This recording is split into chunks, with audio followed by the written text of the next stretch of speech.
Perhaps we need some outside universal threat to make us recognize this common bound. I occasionally think how quickly our differences worldwide would vanish if we were facing an alien threat from outside this world.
Good evening and welcome to a brand new week of Spaced Out Radio tonight. My name is Dave Scott.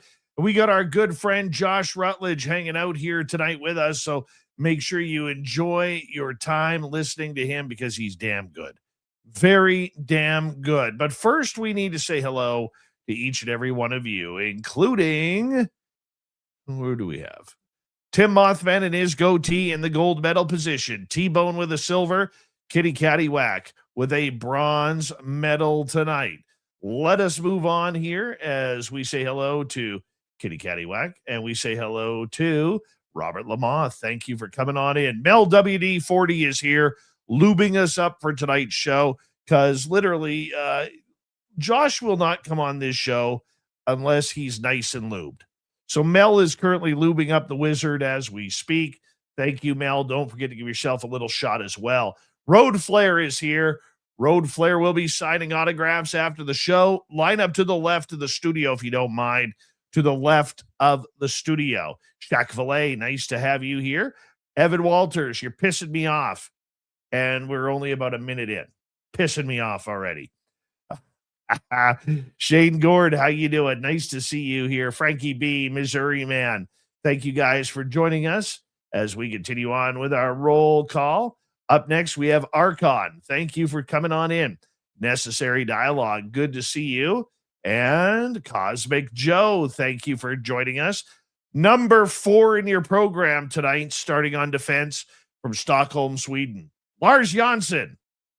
Ray True Colors. Welcome to SOR Chat. Thank you for joining us. And Stephanie Kenny Blankenship. Nice to see you. Eternity Eternal. Bullenium, my man. Good to have you both here. Good evening, Crystal Cat. Nice to see you.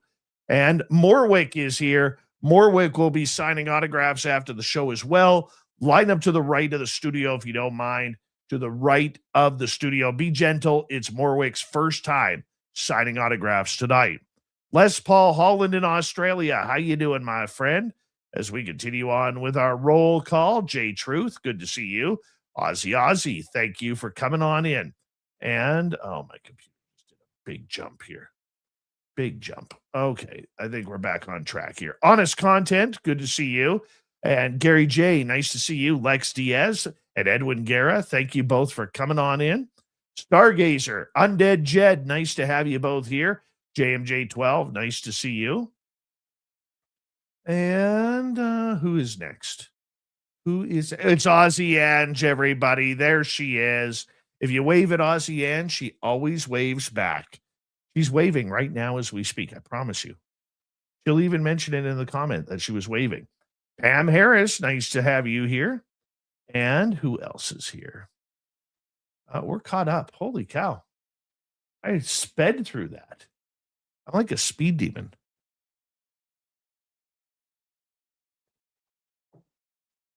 All right. My throat is really dry tonight. Oh, the Wizard's in the chat room. The Wizard will be signing autographs after the show as well. Line up down the middle of the studio, if you don't mind, in the middle of the studio. Do not make eye contact. The wizard will not sign if you are making eye contact. It's in his contract, along with red M&Ms. Only red M&Ms. Remember that. Let's get the radio side going.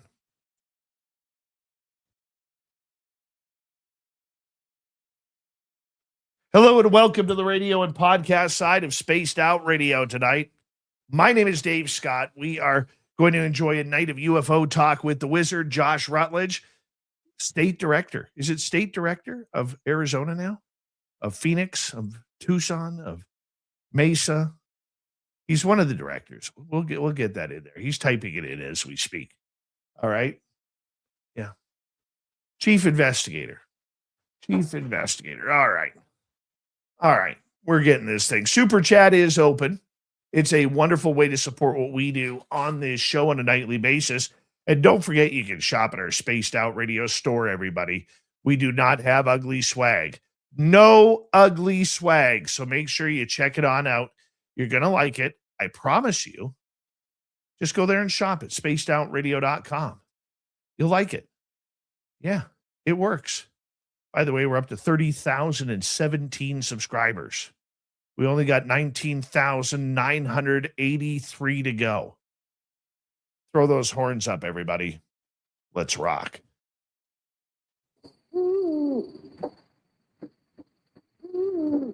Are you ready to hear your mystic voice of the night? It's time to wake up. He's here. Shh, be quiet. He's ready for you to listen. Let's point our ears towards the little cabin in the house. We're together, friends.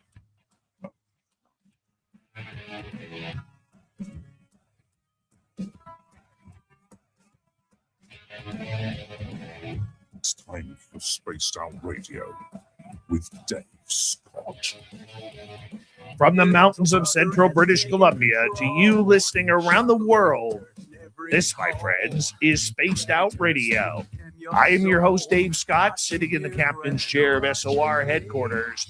We welcome you to tonight's show on our terrestrial affiliates around North America, digitally on every major podcast network. Our website, spacedoutradio.com. We have a plethora of features for you. Rock out to Bumblefoot. Read the news wire. Check out our swag as well. You can follow us on X at Spaced Out Radio, Instagram at Spaced Out Radio Show, and on Patreon at the Space Travelers Club.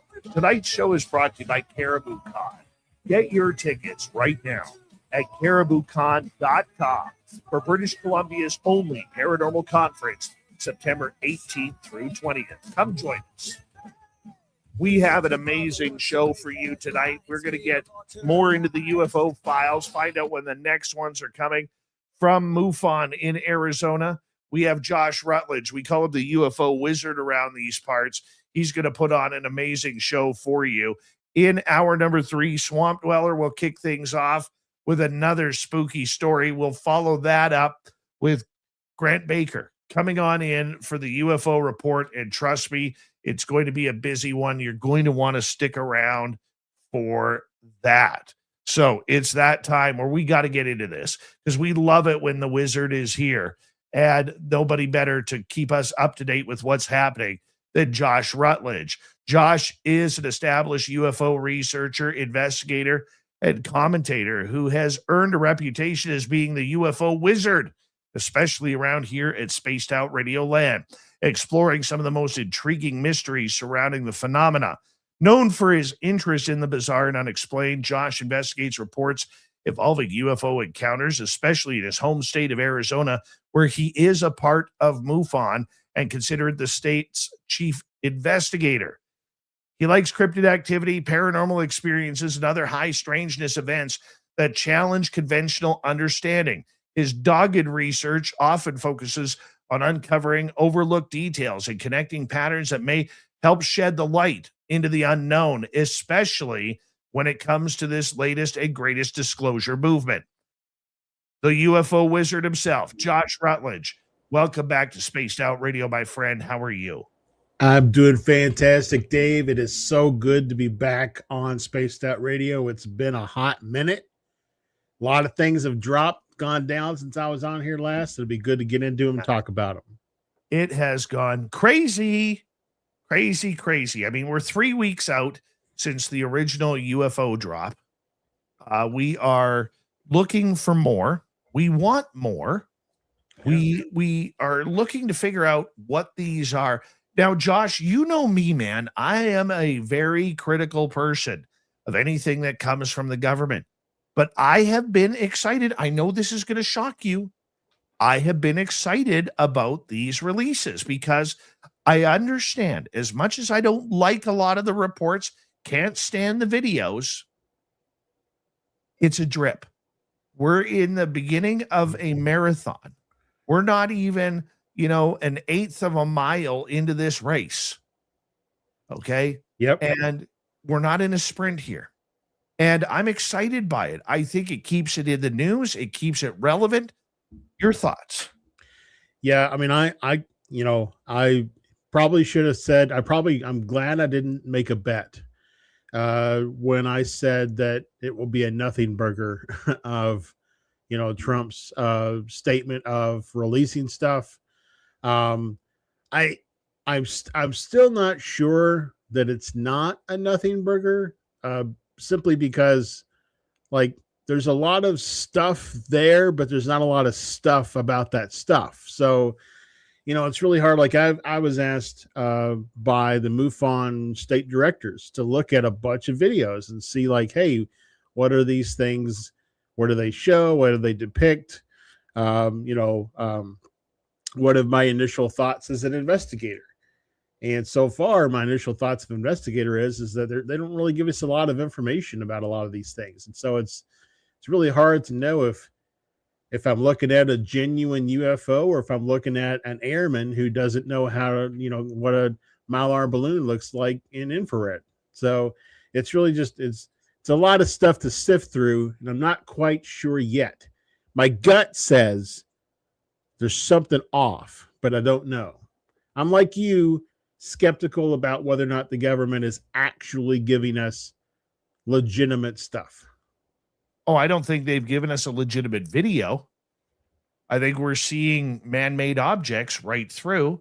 I mean, when you're trying, and Josh, I know you and I have debated and discussed this numerous times. When you give us a video of news we already know, of that weather balloon or a Chinese spy balloon, whatever it was that was shot down over Lake Huron. Yep. You were giving us, and you were defining that as UAP. It literally gives you the great divide between UFO and UAP. And I'm steadfast on that now, man. I am not getting off my high horse for this one. Yeah. I mean, I think too, it's really weird how a lot of this stuff is being gathered up. It's almost like, they've got some intern or something just doing searches in the database for UFO or anomalous or whatever. And then whatever they hit on, they go through the process of, declassifying it and putting it out there. But I mean, some of the video or some of the files in the first drop had nothing to do with, any type of UFO or UAP. They were just regular sciencey stuff, but because it mentioned the word, unknown or anomalous, it got included in the file drop. So it just doesn't seem like they're, the way that it was kind of pitched was that they had been, ever since Trump said we're going to release this stuff, they went to work combing through, everything, like the guy in Spaceballs, with the combing the desert, and they went through combing everything, trying to find all the stuff that they, treating it seriously. We got to get this stuff out. But I really think that it was like I don't think I could say the other part, like a half butt, let's say, attempt at putting some stuff together and releasing it. I love the paperwork. I do. whether it was about Forrestal, whether it was about NASA. I think the biggest thing that has been overlooked in all of these files, and the media has not caught on to it, nobody yet has called out NASA that for their belligerent lying to the American public, the bogus waste of $100,000 to pad their friends' bank accounts for about $8,000 a piece, okay, to do no work and come out and say in their UFO study or UAP study that they found nothing in the closets of NASA. Yeah. We're learning that this is all BS that they've been feeding us from Mercury and Gemini, Apollo on forward. And I still can't believe the mainstream media or even Burchett, Anna Paulina Luna, or Burleson has called NASA out on this. It's like NASA is Teflon. They could do no wrong and they never get questioned. You know, it's either that or they have called them out, but it's been behind closed doors in an effort to get access to additional stuff that NASA has that they've been unwilling to release. You know, it's like you only play the public lashing card when, you know, all behind closed doors actions have fallen on deaf ears. Then you involve the public and you make it a public outcry.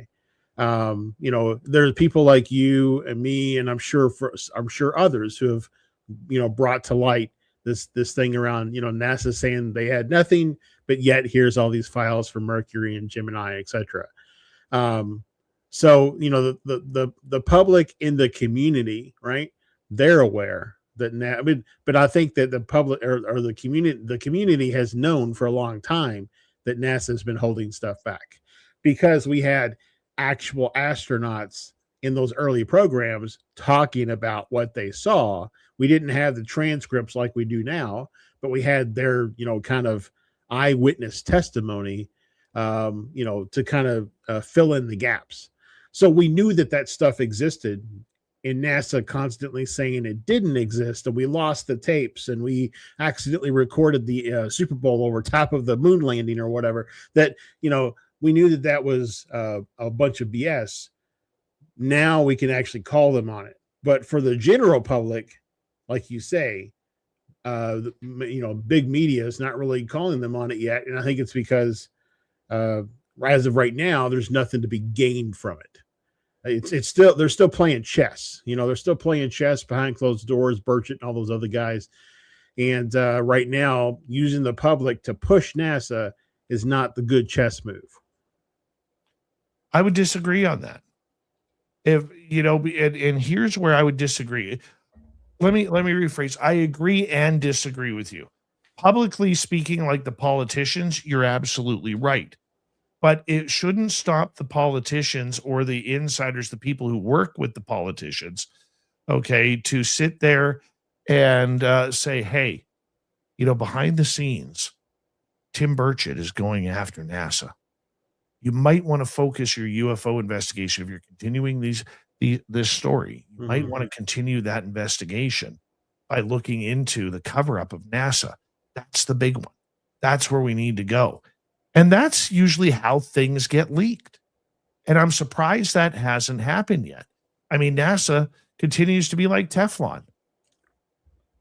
Yeah, and you know, I could definitely see the option of like to use a basketball term, a full court press, right? Where you're hitting them on all different angles. You're not really giving them an opportunity to really backpedal or think their way out of a paper bag. And in doing so, sometimes you force them to make a move or make an action or make a decision that benefits us and not so much them. I can certainly see where that would be, you know, potentially a beneficial approach. But, you know, I also say that like the media, when they cover this, like I think that today's media is under the same, you know, kind of restrictions or constraints that you and I as content creators are under. You know, the attention span of the people that they want to reach is relatively small because of shorts and TikTok and all this kind of stuff.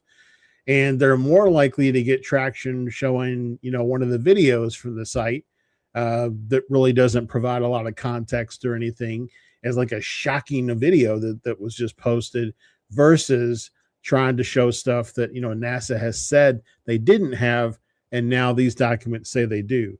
It's enough, like you almost have to, recreate the video. You got to employ AI or actual actors to recreate, them recording the transcript and say, recreation video or something, and try to use that to try to hook people to want to then listen to the rest of the story.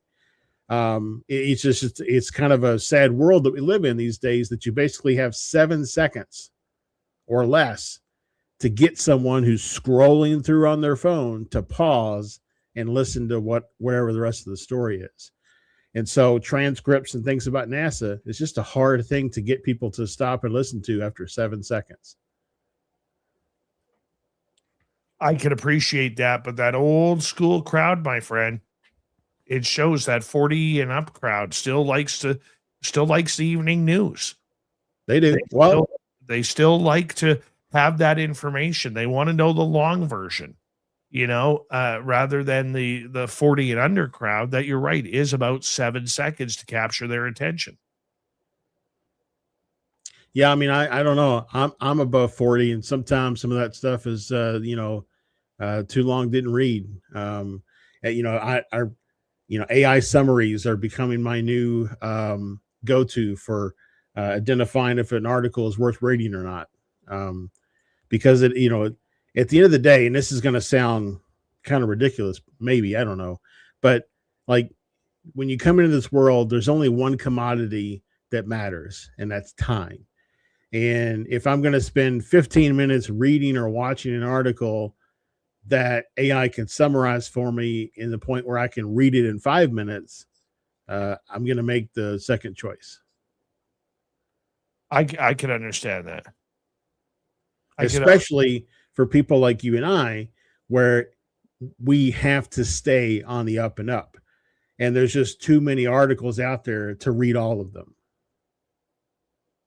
When you look at the files, the videos, the photographs that you have seen, studied, and learned about through this process, what has caught your attention? What is your favorite? I mean, so far, my favorite is the historical kind of moon mission stuff. The Mercury, the Gemini, the Apollo transcripts, and that was all in the first batch. I mean, I've watched a lot of videos and things from the second batch. I haven't spent a lot of time reading a lot of documents from the second batch. The first batch too, I loved all of the FBI file drops that where people had written in, to the FBI with their sightings and stuff. There's some amazingly just golden content in those files if you're willing to take the time and try to parse someone's handwritten letter that they sent to the FBI. I mean, there's a woman in those early drop files from the FBI that wrote to the FBI about a craft that hovered over her field and left burn marks in her field and dropped molten metal that when it hit the ground, it solidified into what she described as like a tinsel-like material. And when she mailed the FBI her letter, she included some of that tinsel material for them to test. I want to know where that test result is. Like, to me, people like the Black Vault and those types of folks who file all these FOIAs, I would be looking through every single one of these accounts that people sent in that talk about photos that weren't included in the file drop, stuff that was sent in for testing. None of that's included in the file drop. That's all FOIA-able stuff. I would be following all this stuff up with FOIA. Knowing John Greenwald, he's probably right on top of that. I mean, I hope so, because if, assuming they didn't just throw her tinsel away and say, this lady's a wacko and just throw her tinsel away, assuming they actually did some due diligence and testing, just that result alone could really break the bank open. Were you shocked by anything? Oh, I mean, when we were on, I think the last time right before they were going to release the first batch, or maybe they had just released it, we did a little roundtable thing. And the thing that I think is shocking most to me is that with all of the video file, there's not a lot of information that would help anybody investigate a case. Like, you just kind of have to take it on face value. You know, it's like a trust me bro situation with what they've put out for some of these things. And I'll be honest, like, I've watched some of these videos and I'm like, okay, you know, is this just a balloon? Is this just like, the investigator in me wants to rule all the other things out, and there's nothing that accompanies any of these files that tells me that any level of investigation was done. So, you know, I just, that's the shocking part for me, is that it's a trust me bro type mentality with a lot of the newer stuff. You know, at least the older stuff that's like the Apollo and things, it's like it's signed off on. It's, you know, the transcript, and like in some of the cases there's audio that goes along with it. But the newer stuff, it's like, you know, hey, here's a video, here's where it was taken, but they provide no additional information. Like, is it moving against the wind? Like, I understand that they can't tell us details about the equipment and technology that took the video, because that would reveal, you know, our security secrets.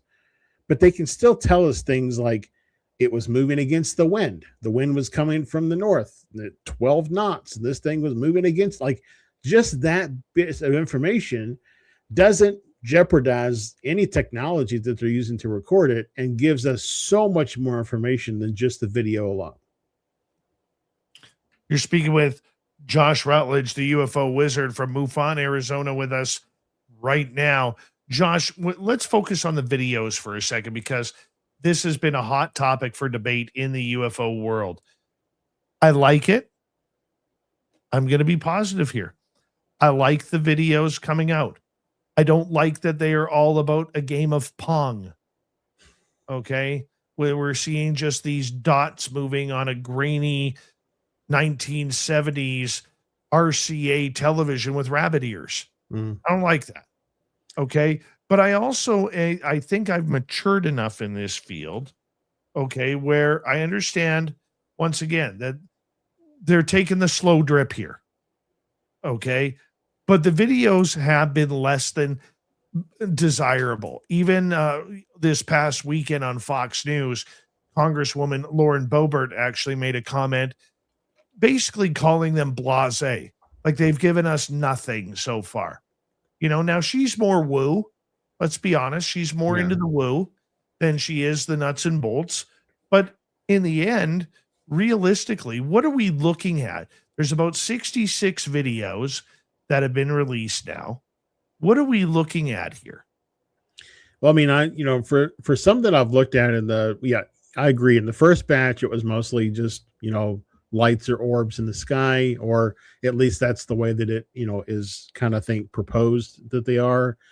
The second batch has some interesting additional videos. And like, I was reviewing one the other day that the best I could describe it as, it's like an incandescent light bulb flying, looks like over the water.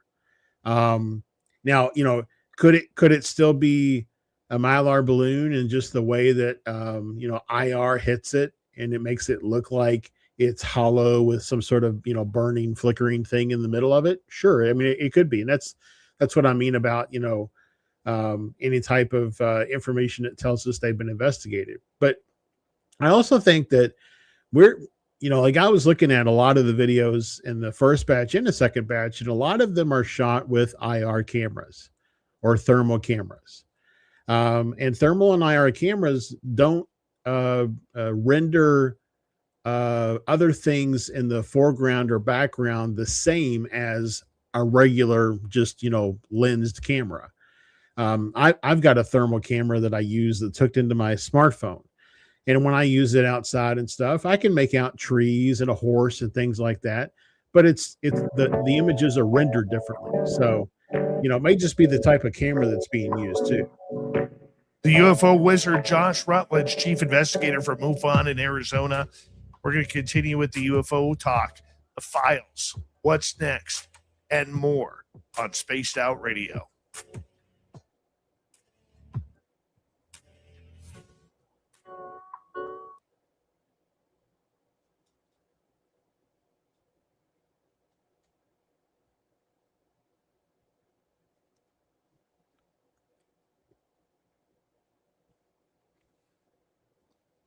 All right, we're clear. Quickly here. David McCoy, thank you. Says Dave needs to stop citing Fox News as a source. I am not citing them as a source. I'm citing them as a source of information. Big difference. As a journalist, my job is to get the information to you. If the people who are talking about this are not going on CNN or not going on News Nation or Newsmax or New York Times, but they are going on Fox to speak, like Tim Burchett seems to be on Fox News every second day talking about UFOs, I go with the subject. I don't go that it's Fox News bad because Orange Man bad. I don't do CNN bad because Democrat bad. I don't do that. I don't play that game.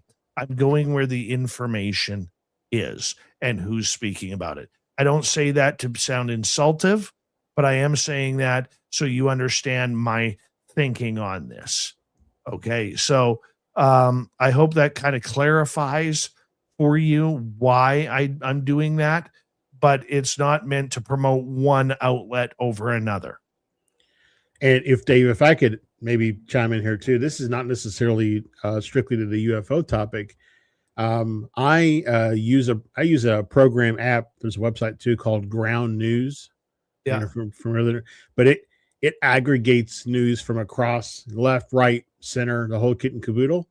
And I use that for just general news because it's nice sometimes to see how other news organizations are reporting things or reporting stories. If I only ever watch CNN, then I only ever get one version or one framing of the story. So it's as an investigator in life in general, I want to make sure that I'm getting different aspects of the story, and then I can piece together what's being said and figure out, what is the truth that's actually trying to be conveyed, whether that be the UFO topic or just any news topic in general. So I would encourage anybody, you don't have to use Ground, but just, go read an article on Fox News, go read an article on The Hill, go read an article on CNN Absolutely. about the same topic and see what it says. Because they are, to a certain extent, they're geared to cater towards a specific demographic that's going to tune in and listen to their program so that they can sell advertising. So, and the other thing I'll say about that, to add on to what you respectively said, is as long as the news outlets are talking about this story, let's just enjoy it. These are the idiots who have made fun of us forever, up until recently. If you believed in UFOs, and I worked in a newsroom, guys, I know what it's like. Okay. This is the attitude that most newsrooms had prior to this about UFOs, that the people are running, and I'm going to have some fun here. Okay. So don't take it as an insult, what I'm going to say. All right. But the attitude in a newsroom about people who believed in UFOs was that they were tinfoil hat wearing conspiracy theorists, probably missing their front teeth, no dental plan, have never made more than $1 over minimum wage, working the night shift, probably at a gas station or convenience store. Okay. They hate the government about everything. Everything's a conspiracy, and they haven't cleaned their clothes in probably 3.5 weeks. Okay. That was the attitude that comes in a newsroom about people who follow this story. They weren't interested in Stanton Friedman or Richard Dolan or Grant Cameron or Victor Vigiani or Paul Hellyer or Linda Moulton Howe or Melinda Leslie or Jim Mars, or name the person.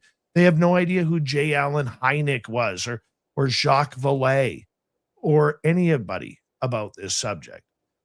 So the fact that they aren't laughing at us anymore, whether it's Fox, whether it's CNN, and trust me, if you knew me, you would know I watch both. Okay. And I follow both. If you want to know me politically, what I don't talk about, I'm a centrist. Okay. So I just want to clarify that for everybody. So that way you kind of get an update of kind of what I'm kind of going on here. Traveling Fools, welcome to SOR Chat. Thank you to our super chatters. We're going to get going right now.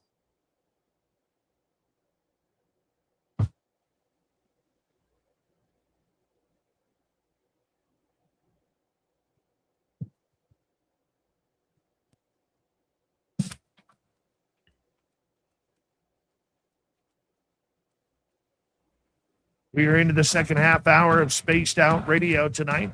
My name is Dave Scott. Thank you for joining us as we are joined by the wizard, Josh Rutledge, here on the big show. Before we bring Josh back in, we want to remind all of you that if you've missed portions of this show or others, check out our free archives on YouTube or any major podcast network. Our website, spacedoutradio.com. We have a plethora of features for you. Rock out to Bumblefoot, read the Newswire, check out our swag as well. Follow us on X at Spaced Out Radio, Instagram at Spaced Out Radio Show, and on Patreon in the Space Travelers Club. The UFO wizard Josh Rutledge is here. He is the chief investigator of MUFON, Arizona. We're glad to have him here. Josh, thank you for coming in tonight. Yeah, man. Like I said at the top, at the beginning of the ham, it's been a long time, and I'm glad to be back in the conversation. Right before the break, we were talking about the UFO videos. I want to take this down a different road. Let's talk about Lauren Boebert here. Okay, we're going to get into this in the UFO report with Grant Baker coming up here in hour number 3. She comes out, basically says she's not impressed. She's not impressed with what's been released. I mean, we have Burchett calling everything like a WWE promo. Okay. We have Burleson trying to put the fear into this subject. We got Anna Paulina Luna, who is saying, I'm keeping the pressure on. I'm keeping the foot on the gas pedal. And then we have Boebert who comes out and says, they're stiffing us. We're not seeing anything good. Give us the juice. Give us what we want. We're thirsty. You know, what do you think about that? Are we starting to see frustration building after the first 2 tranches? Yeah, I mean, yes. I would say that, you know, they're just like me and you probably have different definitions of what, you know, quote unquote disclosure is. I'm sure all of those folks in Congress that have been involved with this since the beginning also have different, you know, definitions of what disclosure looks like. This has been my argument from the get-go, you know, that we never really defined disclosure, so we don't even know if this is part of disclosure, you know. So we think it is, but, you know, who knows? So I think that there is some frustration, and there probably will be equal frustration across anybody involved if they feel like what's been released that is being called disclosure is not equal to what they feel disclosure should be. What is disclosure?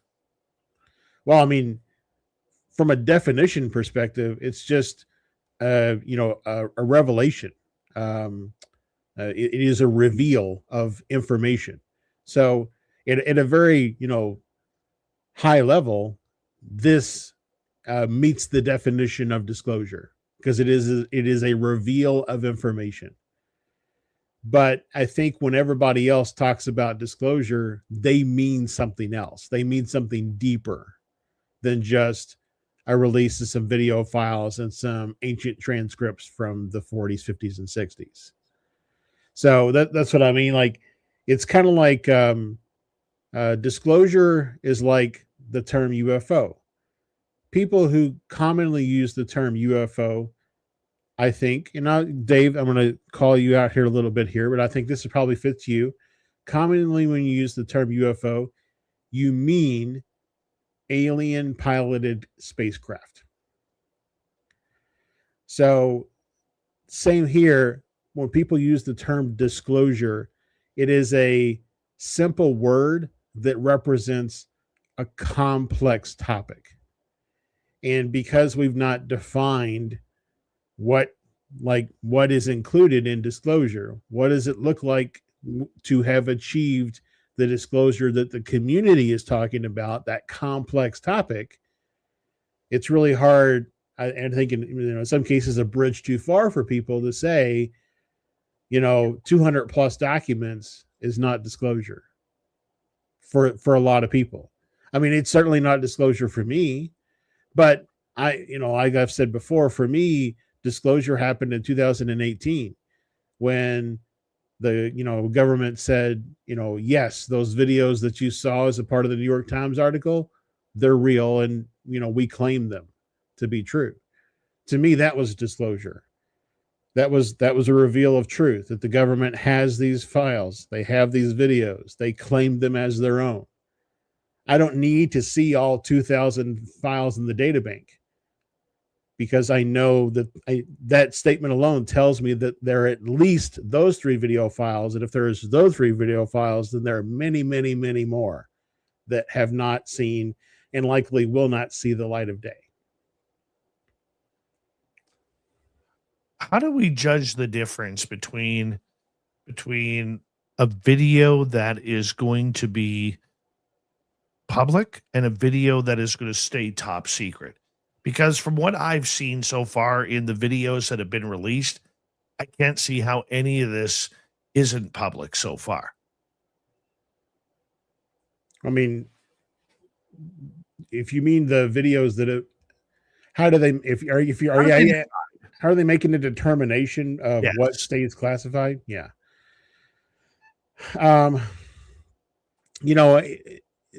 Before, it has always been an argument of, if we put out a video that we captured, our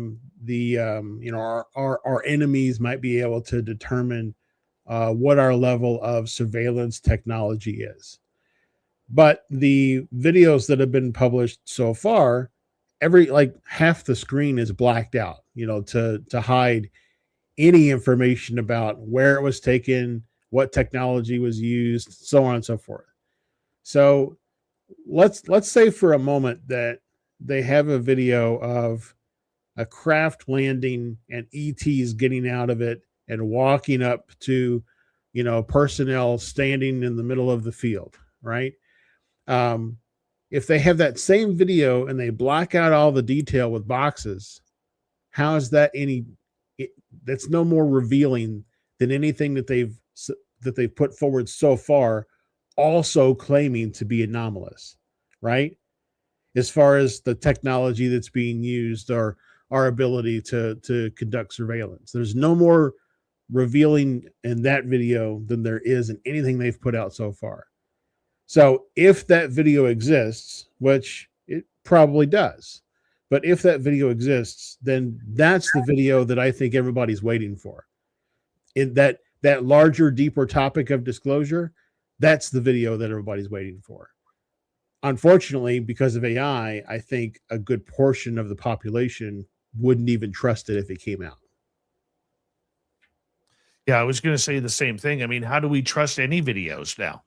Like, the way this has moved on with the technologies that people have at the tips of their fingers here, it's going to be tough to try and create any sort of momentum for any real government video unless they put the stamp on it.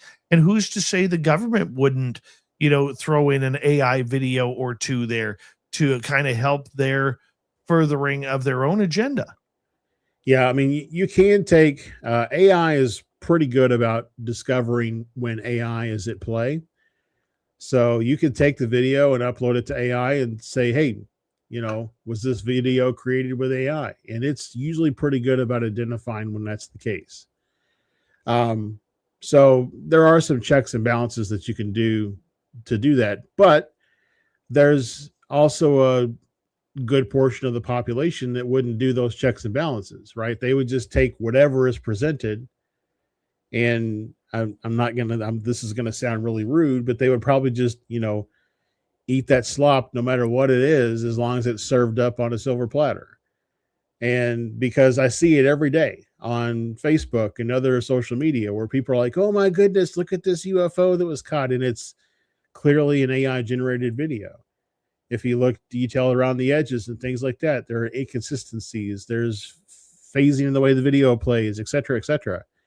But most of the population doesn't look at things with that discerning eye.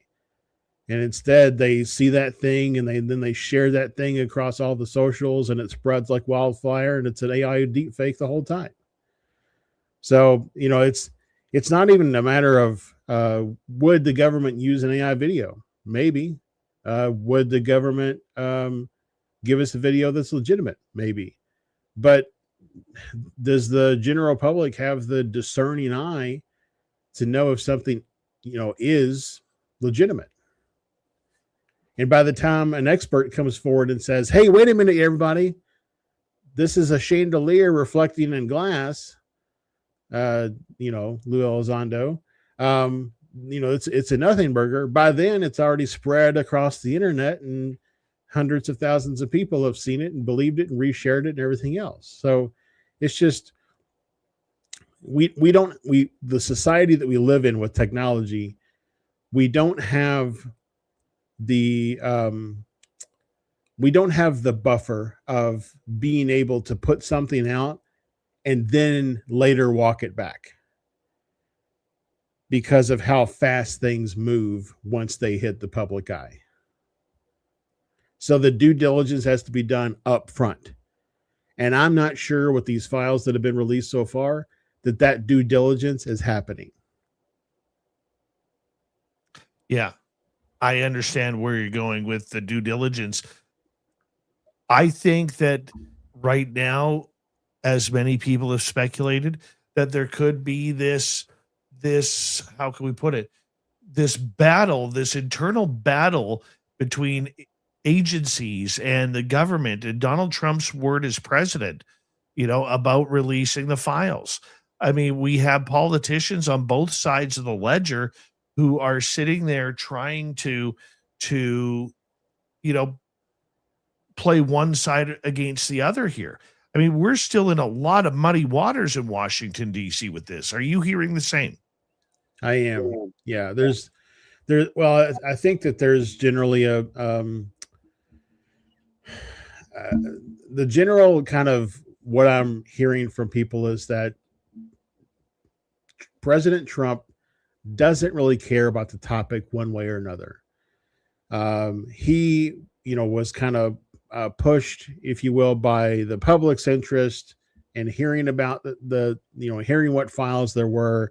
And so he directed his people to release them. But he's not really interested one way or another.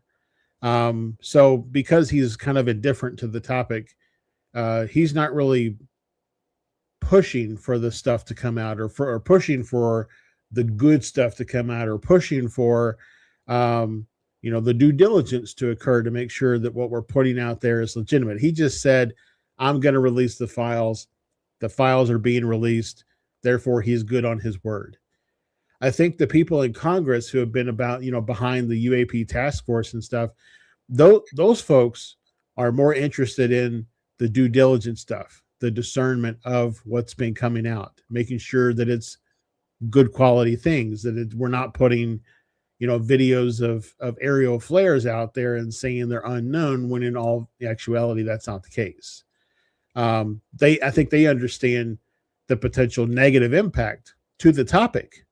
If you release, 66 videos and somebody does do an investigation on what's available for those 66 videos and finds that 2/3 of them are prosaic, regular run-of-the-mill things, that significantly hurts the credibility of the topic. But So doesn't it hurt the topic if all we're getting is dots? All we're getting is redactions. yes and no. So I think that it hurts that we're only getting dots and not other things that many people suspect that they have. It doesn't hurt that we're getting redactions, because I think everybody expects the government to redact. I think if the government released a video that had no redactions, it would actually cause more people to question that video's credibility than one that has redactions. Everybody expects the government to hide something about whatever they release. So if they were to come clean, full, everything, that would probably draw more skepticism than what has been released so far. We're speaking with Josh Rutledge here on Spaced Out Radio. He's known as the UFO wizard around these parts. We can beat up the files as much as possible, but I don't think the files deserve that, Josh. I think they deserve a little bit of respect, considering that the information is coming out. Why release the files without saying we're alone in the universe, or we're not alone in the universe, or confirming? Like, where, if you're releasing the files, why not just give the confirmation? You know, somebody else recently asked me the same question, and I still kind of stand by something that I've said for the last probably 5 years, is that it's a strong possibility that the government doesn't actually know. You know, the government as a whole. There might be sections of the government that knows, or, you know, quiet, black projects and things that know, but the collective, government as a whole, they may not know what any of this stuff actually is. That's kind of been the push, I think, from Congress from the get-go, ever since they got involved, was to say, what are these things that are flying around with impunity in our skies? They have all these videos. That's great. So does, half the population of the US probably has a video or a picture of something odd they saw in the sky. So it's not just videos. It's, what investigations have the U.S. government conducted to try to solve what these things are?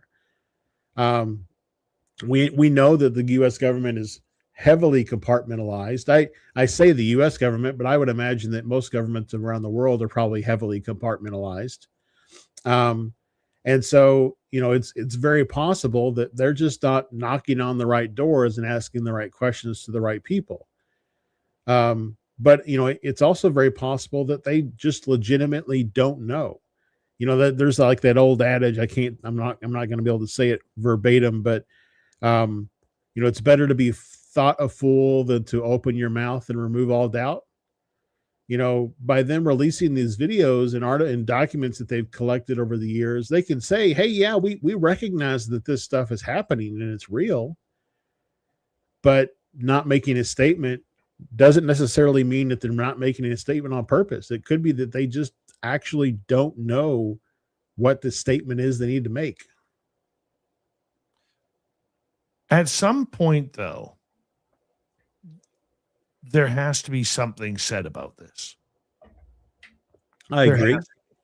Okay. I agree. Because I see a time, as you said, I'm going to use your words against you here, but I don't mean it insultingly. People aren't going to read the files. They're going to look at the photos. They're going to look at the videos. If they keep supplying dots of objects that can't be seen of what they truly are, because of the way it's shot on FLIR, the way it's shot at night, the way it's shot in general, how long does it take before the public, not the UFO public, but the public in general, to tune this story out? I'd say it's got about another 2 weeks before it gets just lost in the weeds.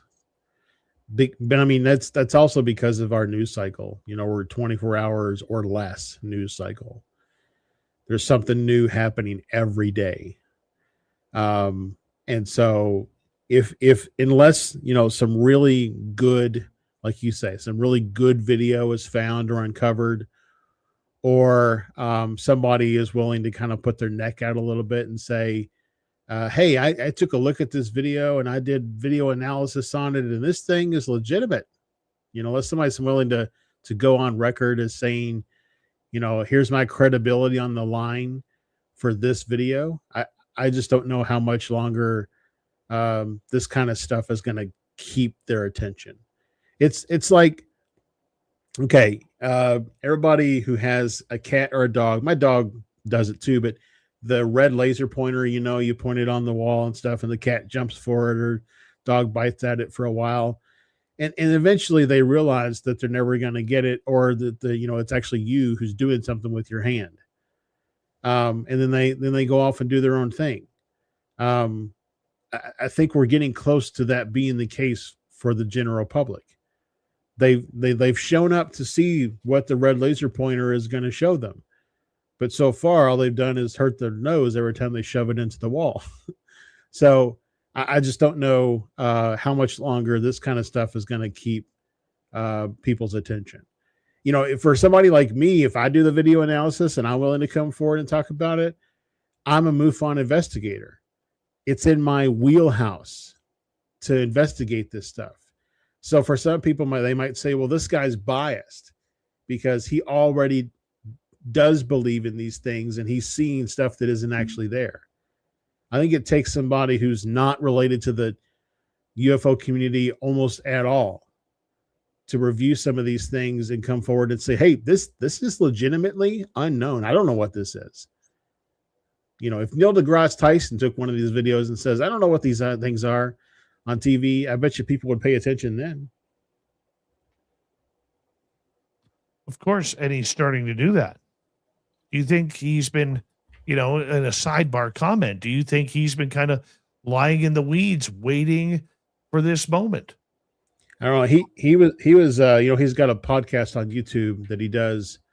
I think it's called Star Talk. He actually was interviewed by somebody asking him why he reversed his position on the possibility of, you know, disclosure and aliens and such. I've not had a chance to listen to all of the interview, but he basically said, hey, I never really reversed it. I always thought this stuff was possible. I just think that it's, you know, improbable that it's going to be anything coming from our solar system, whatever. But he's like, maybe it's something that's already here. And so then, you know, it doesn't matter that they have to travel light years across space, because if they're already here. So I think he's just shifted his track a little bit, but you know, it's basically kind of a save face opportunity in my opinion. But regardless, he is starting to come around a little bit, and I appreciate that. But is he willing to put his credibility on the line for something that he's either himself observed or any of these files that have come out? Okay, so do you think then, as we got about 90 seconds to go here, Josh Rutledge is our guest tonight on Spaced Out Radio. We call him the UFO wizard around here. Do you think then that we need at least one hot button topic?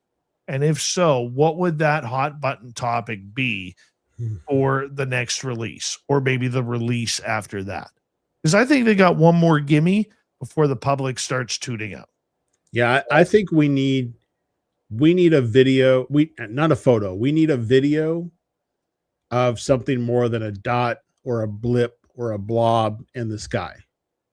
We need a discernible looking flying saucer, to, you know, to pull the term back from the 40s and 50s. We need a flying saucer that they've captured on video that is unmistakable of what the public thinks about when they think about UFO. You know, I think that's the only thing that really just grabs everybody's attention and says, whoa, you know, like the Keanu Reeves meme out there. Whoa, this is really a thing. And then if they get that, maybe then they'll treat the other stuff that has came before it, and anything that comes after it, as being more serious. And on that note, my friend, I'm going to get you to hold on right there because we are going to go to break here at the top of the hour. A fast and jam-packed hour number one with our good friend Josh Rutledge. We call him the UFO wizard around here. The wizard loves coming on this show. We love having him. He is the chief investigator for MUFON in Arizona. And there's nobody better when it comes to keeping his pulse on the UFO story. Josh Rutledge returns for hour number two of Spaced Out Radio with me, Dave Scott, right after this.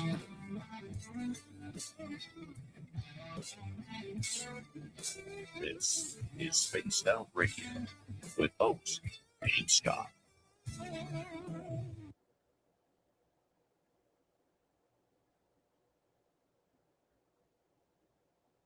All right, quickly here. Hi, Blue Skies. Hi, Hidden Files.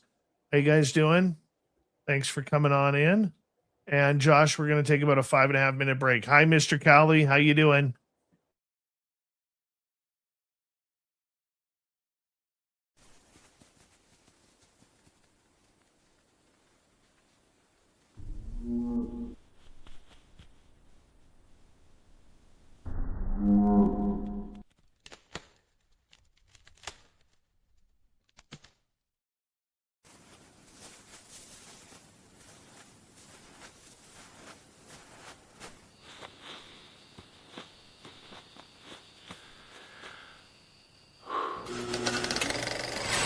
Our merch is Bigfoot approved.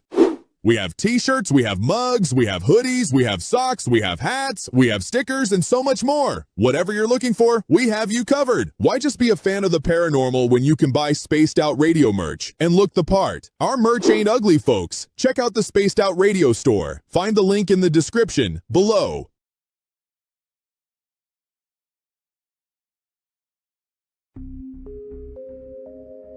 Lurking within the forested region of the 108-mile ranch, where the worlds of the normal and paranormal collide. CaribouCon is waiting for you, bringing together a panel of renowned experts in the paranormal, cryptid research, and UFO phenomena fields. Get ready for a spine-tingling weekend in the heart of British Columbia. Enjoy fascinating discussions, presentations, tours of local haunted areas, and skywatching. Learn from investigators, authors, and enthusiasts who explore everything from ghost hunting techniques to sightings of Sasquatch and beyond. Whether you're a seasoned paranormal researcher or just love a good spooky story, this is your chance to connect with fellow enthusiasts in one of BC's most mysterious areas. Tickets are on sale now. Grab yours before they're gone. Visit CaribouCon.com for details, tickets, and updates. Are you ready to dive into the weird and wonderful world of cryptids, cartoons, and chaos? Meet Dirty Filth, Spaced Out Radio's resident cartoonist and master of the mysterious.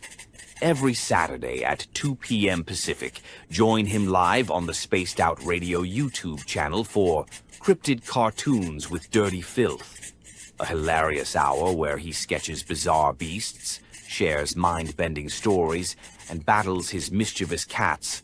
Whether you're a UFO enthusiast, paranormal fan, or just love quirky art, Dirty Filth filters the universe through his unique lens, creating cartoons that capture the strange, dark, and supernatural. Follow Dirty Filth on X at Filth1 or Facebook at Dear Filth for more filthy fun.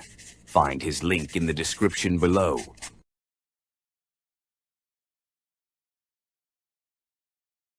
Spaced Out Radio wants to hear from you. We love our community, and your voice truly matters. Drop a comment after every show and let us know what you thought. Agree with our guests? Tell us why. Disagree? We want to hear that too. We read every single comment. Jump into the live chat during the broadcast and be part of the conversation in real time. Got a killer topic idea? Your suggestions help shape the show. And if you want to take it even further, join our Patreon for bonus content and direct feedback opportunities with Dave and the team. This is your show as much as it is ours. Whether you're a longtime listener or brand new, we want your thoughts, your questions, and your ideas. And let's keep building this incredible community together. Spaced Out Radio, where the conversation never ends. What are you waiting for? We're listening.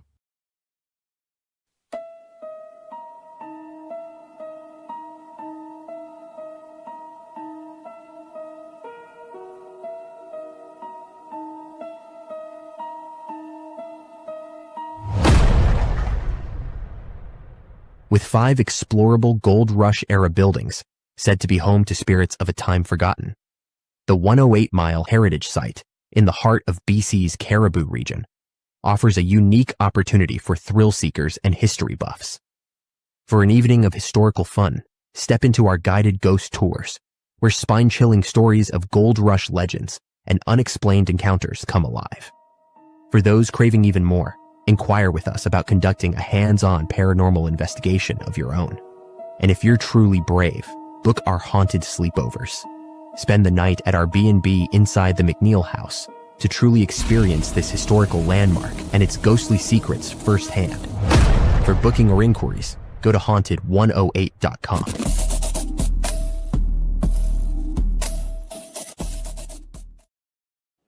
All right, we bring in the Wizard again. Thank you, Wizard. We got about 35 seconds left. T-Bone, thank you for that awesome second super chat. Love you, buddy. Really appreciate it. Also, thank you to Deborah Rooney, Benno, and Pam for the love and super chats as well. It's a wonderful way to support what we do on this show on a nightly basis. You can also join our YouTube membership as well. And don't forget about our Patreon as well. Skip to my Lou, good morning to you. How are you, my friend? And here we go with the second hour.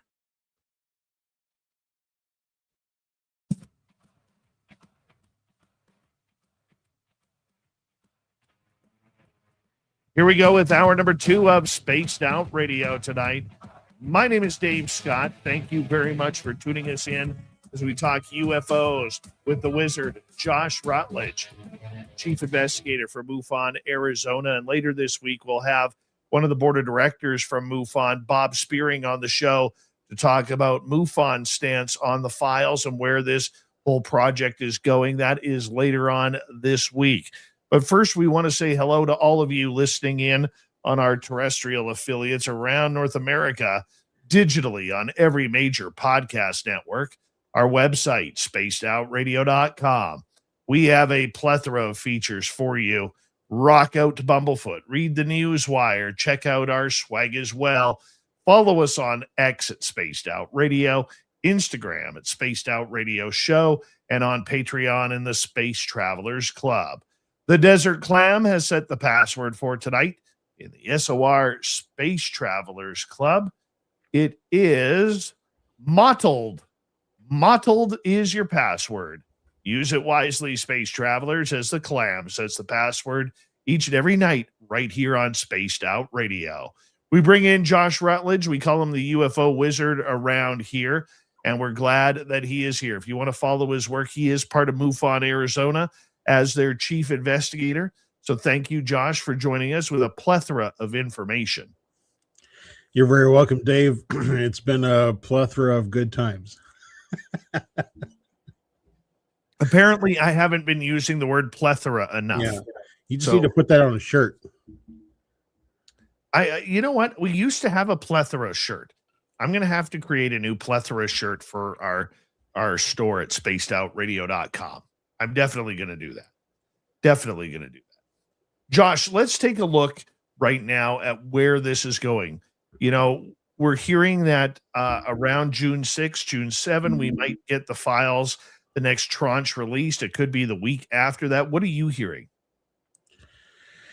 I've actually not heard a lot, other than I did see, I subscribed to Ryan Graves' newsletter from his, association that he has for commercial pilots and such.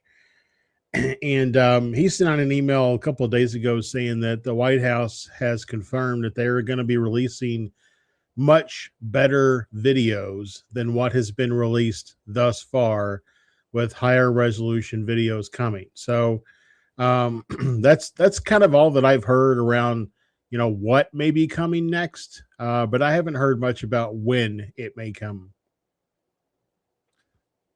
Do you think they're going to keep it on this every 2-week drop that we've seen so far? It's possible. One of the things that I really like that they improved upon, not necessarily in relation to the drops, but how they're available, is you can now download all the files in a zip file instead of having to go through one by one and open it and click the download button and let it save and so on and so forth. So, it seems that they are interested in making it easier for us to get the files that they've made available. So maybe that, will translate into a more frequent release of the files. It does make me wonder, though, like they've not really communicated how many files they found. Are they finding more in the 2-week period between the first tranche and the second tranche? Or did they just, they found a total of 1,024 files and they're just going to slowly release them over a course of, every 2 weeks, kind of like people putting up episodes on YouTube. Getting to the next tranche of files, should we expect anything different?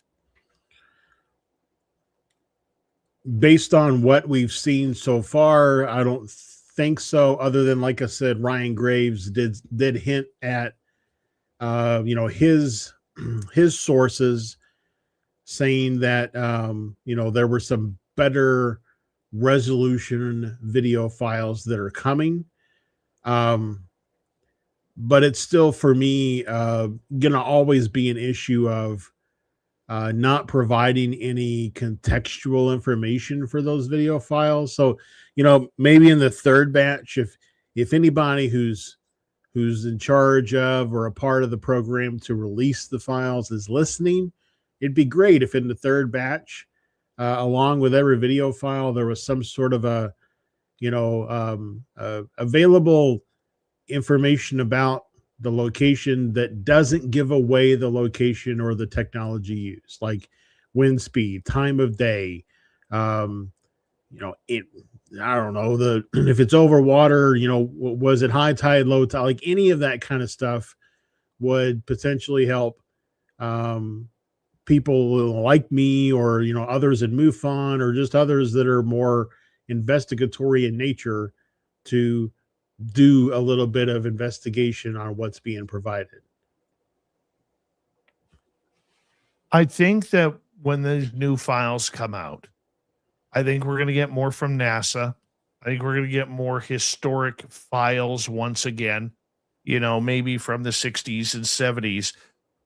And the videos, again, I think are going to be from more war zones if they release more videos. Right now, there's no talk about releasing more videos. I mean, they've released, almost 66 videos so far. Would you expect more videos to come out as well? Maybe. I mean, I the videos I think I would be really fascinated to see at this stage is not so much the newer things, but, do they have video that was captured during any of the, space shuttle missions? That, like, there's just one of the astronauts is out working on the Hubble telescope and they happen to have a video pointed at him the entire time and they caught something odd moving around. Like, those are the videos I want to see. Because again, for me, I have no doubt that a lot of things are moving around in the skies or the seas at all times. I would just like to know, how far back it goes in time that we have potentially known about these things. And, that idea of that kind of being transmedium, about being able to operate in space as well as in atmosphere or potentially in the ocean. The other thing, speaking of oceans, is we don't really have anything so far that would be qualified as a USO. Unknown submersible object. So It'd be great if we got some stuff from the Navy, on anything that they've recorded. Not necessarily wouldn't be video footage, but maybe like, sonar pings or sonar tracks or any of that kind of stuff that, shows us evidence of those fast movers that everybody keeps talking about being, going hundreds of miles an hour under the water. I like Moody's comment in our chat room. We need 4K high resolution videos because at the moment, all they've given us are dot video, many explainable. So many, in fact, that I'm seeing polka dot patterns everywhere I look. Yeah, I mean, I do like I said, I think almost every video that they've released so far is shot in with a thermal camera. And so I don't know what the highest resolution thermal camera is, but I doubt it's anywhere close to 4K. We might be able to get up to 1080p or maybe even 2K. I don't know, but somebody who's in the military or ex-military that is aware of that technology would have to chime in maybe in the chat to say, what our military has as far as thermal imaging, and resolution, or rather the rendering of artifacts in the foreground and background. But it seems like that's when you look at all the footage that we've ever seen about, from the U.S. government about, pertaining to UFOs or UAPs, depending on the camp you're in. They seem to all be shot via thermal camera.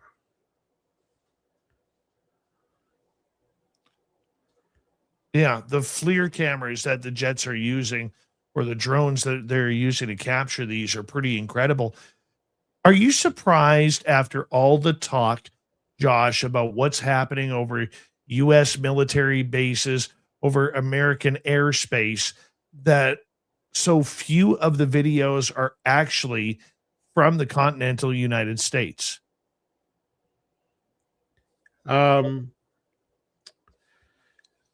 don't know.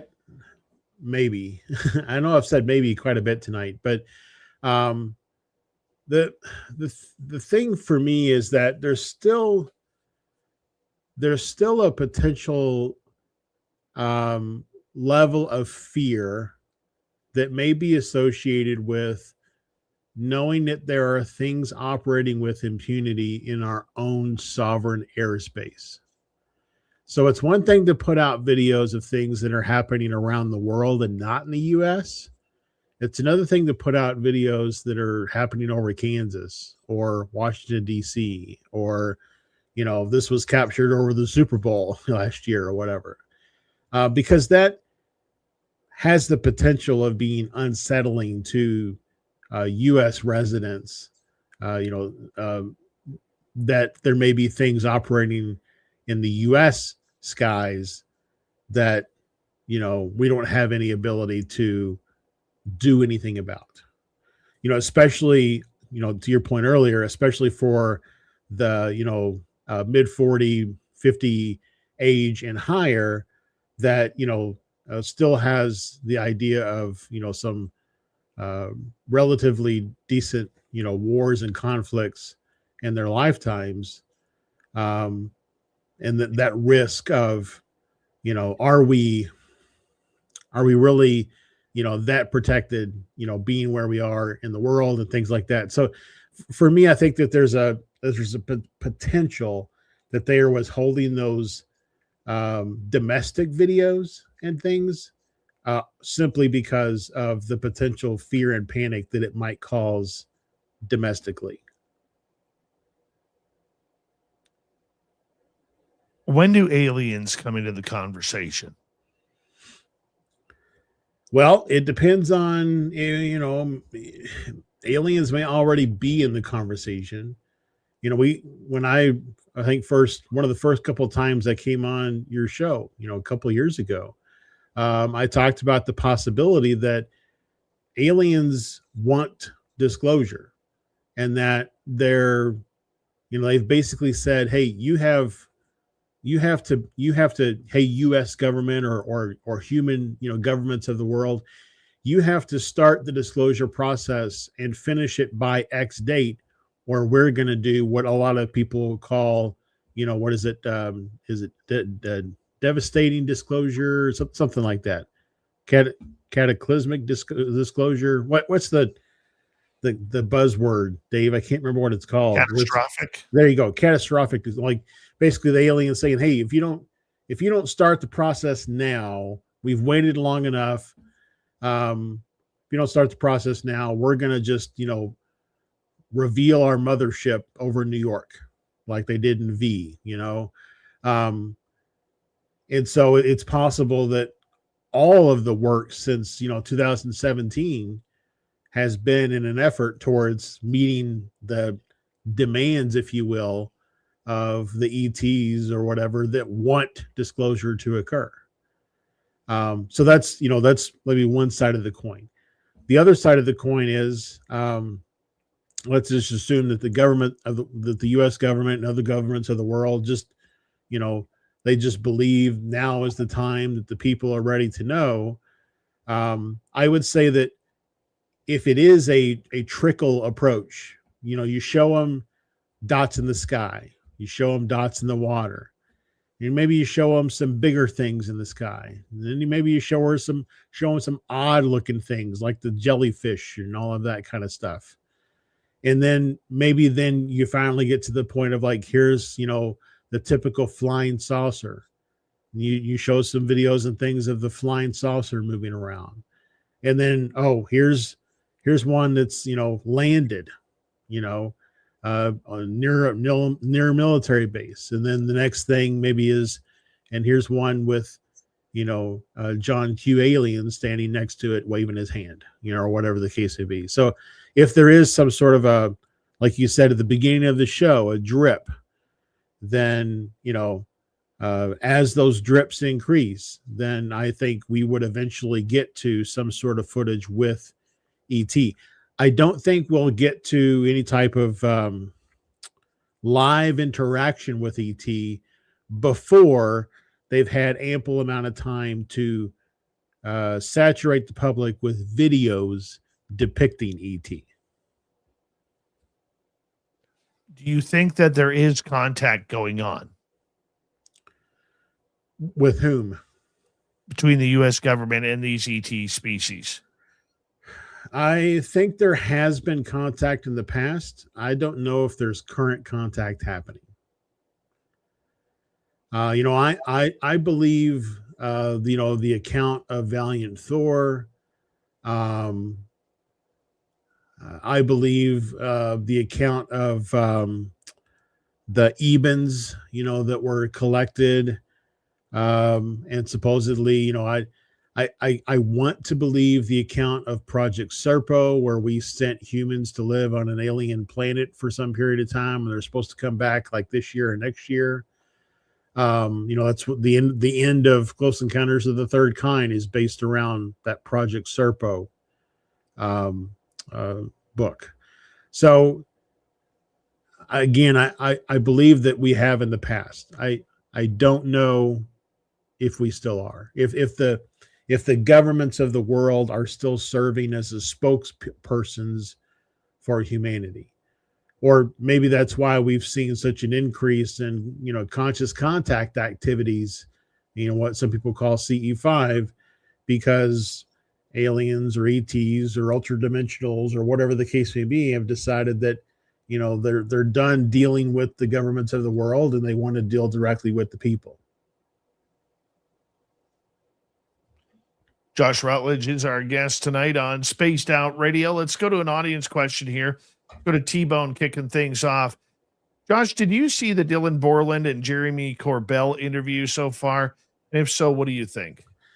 I don't know if this makes it sound like maybe they did a second one. I saw the one that he did with them that was put out like a few weeks or maybe even a few months ago. The interview was conducted right before he then presented at Congress in the last UAP hearing. But the interview didn't come out until maybe 4 to 6 weeks after that UAP hearing had been conducted. But you can tell based on some of the language used in the interview that it was actually recorded before his presentation. If that's the one you're talking about, I think it's very interesting. And I even think that a lot of the footage that Jeremy Corbell has gotten that appears to be drone related footage is probably coming from Dylan Borland. I have no evidence to support that, but being that he was a drone operator, you know, when they had that other footage, I can't remember exactly what it was, but they had some footage recently of a drone situation. They brought in a secondary expert on drone stuff to review the footage and give his remarks. Well, if they have Dylan Borland in their back pocket, who's this like specialized drone guy, why would they have it analyzed by somebody else? And I think it's because Dylan provided the video. You don't have the person who provides you the video be the expert to analyze the video. You know, Dave, you as a journalist know you need, you know, corroborating supportive testimony. You definitely do. You definitely need that. But, you know, on the flip side of this, you know, Jeremy Corbell does seem to be extremely tapped in. You may not like the guy. You may not like what he is saying, you know, or there's a little bit of pompousness and arrogance that goes along in. But do you think at times maybe Jeremy has been played a little bit by those insiders to just release what they are calling UAP rather than actual UFO videos? Yeah, I mean, I think, you know, I do think Jeremy legitimately wants the truth to come out. You know, again, you know, it's whatever his truth is that he's working towards revealing. But he still wants that truth to come out. You know, he can do the best that he can to vet the person and the information or artifacts that he's being given. But at some point in time, he has to trust that what he's being given is authentic and that the person who's given it to him is authentic. And then he has to then put his credibility on the line and put his post out. I remember the thing about the supposed, you know, triangles that were flying around in the night sky above like a Navy ship or something that were, you know, it was like a night vision video or whatever that was put out by him. And many people came down hard on him saying that, you know, the specific night vision camera that was used, it renders things in a you know, a grid pattern that is triangle. It's a triangle grid. And so, you know, probably what was being filmed or recorded was just lights on, you know, drones or whatever that were coming through as looking like triangles. So, you know, in those instances, he's putting his credibility on the line. He then has an option. He can either say, yep, you know, you're right, and walk it back, or he can say, you know, he can double down. No, I was given this by a credible individual. This is credible, you know. So at the end of the day, I think that Jeremy, to get your question, I think he wants the truth to come out, whatever that truth is that he's marching towards. And he can only know what he knows, and to the best of his ability, make the judgment as to whether or not he makes that video public or that interview public and puts his credibility on the line.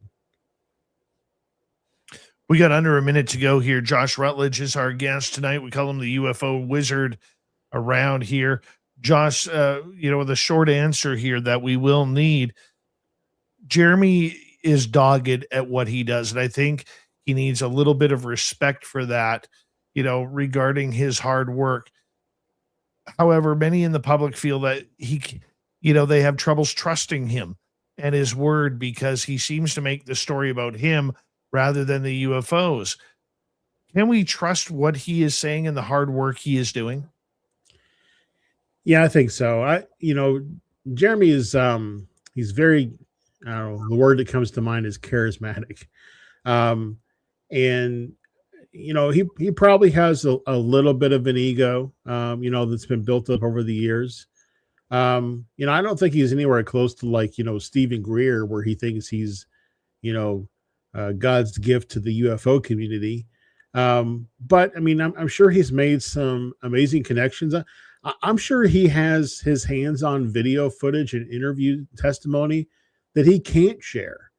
Imagine knowing all of that stuff that you can't put out there in public. So yeah, I think that he walks a fine line, and I trust what he says when he says it.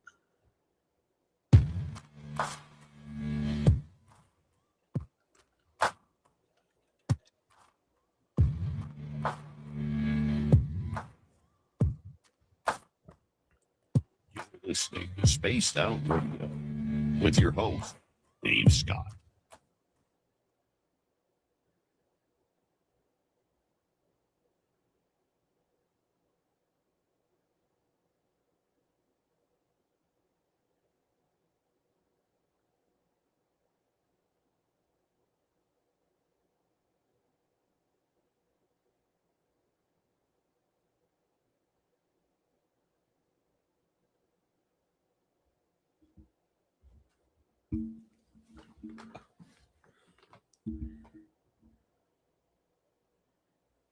I think you're muted, Dave. I'm totally muted. Totally muted. Sorry, Josh. It's all right. I don't know how that happened.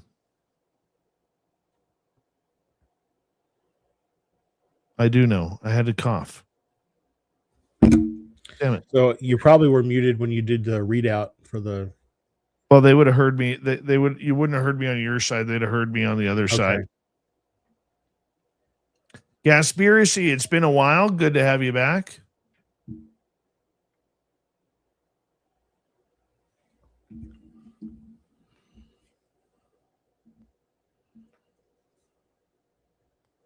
Yeah, I'm muted. I'm not muted now. I know I was muted. Thank you. Yep.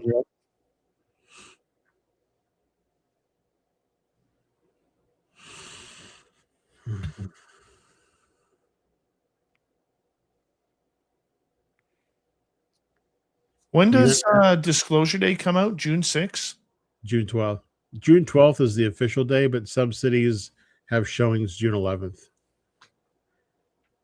I'm going to see it June 11th. So, Jeremy Jones, how you doing? God, I'll be lucky if that movie even makes it to my one theater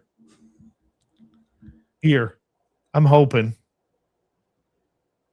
My son's actually, we saw a promo for it.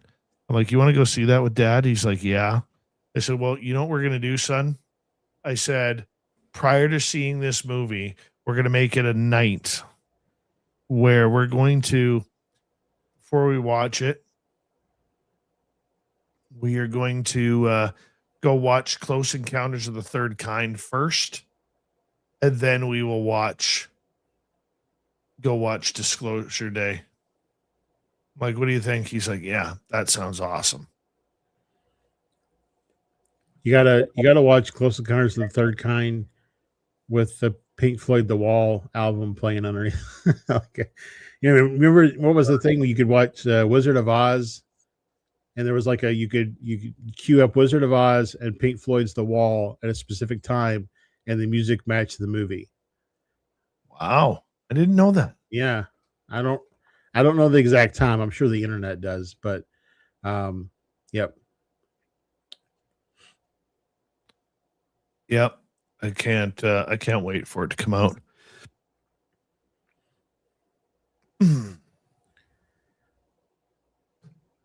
Oh, I'm losing steam. Did you see after the show, everybody? I will be on with Walter Sterling at midnight on WABC in New York, Red Apple Audio Network. Grandizer, how you doing? Sorry, what were you going to say, Josh?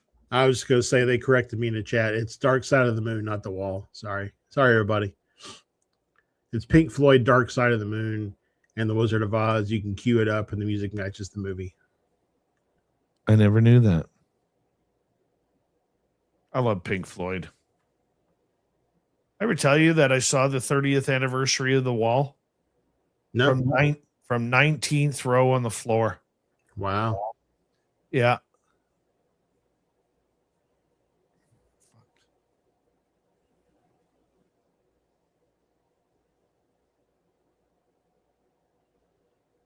Questions for Josh? Put them in capital letters if you don't mind.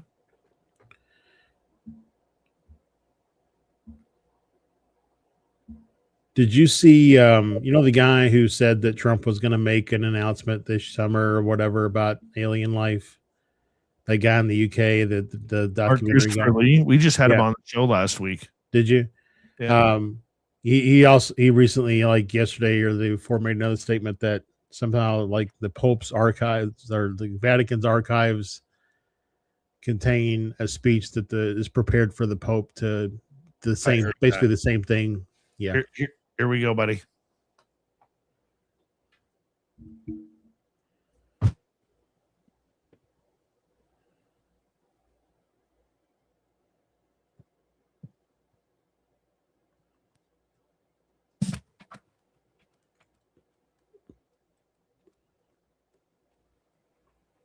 Welcome to the second half of Spaced Out Radio tonight. My name is Dave Scott. Thank you very much for joining us. Let's get right to the UFO wizard, Josh Rutledge. Thank you for joining us, Josh. We greatly appreciate it. Yep. It's been great. Been a great conversation so far. Couple questions coming at you. This one from Terry, who is asking, do you think Project Bluebeam is still a go? And before you answer that, give us a definition for people who may not know what Project Bluebeam is.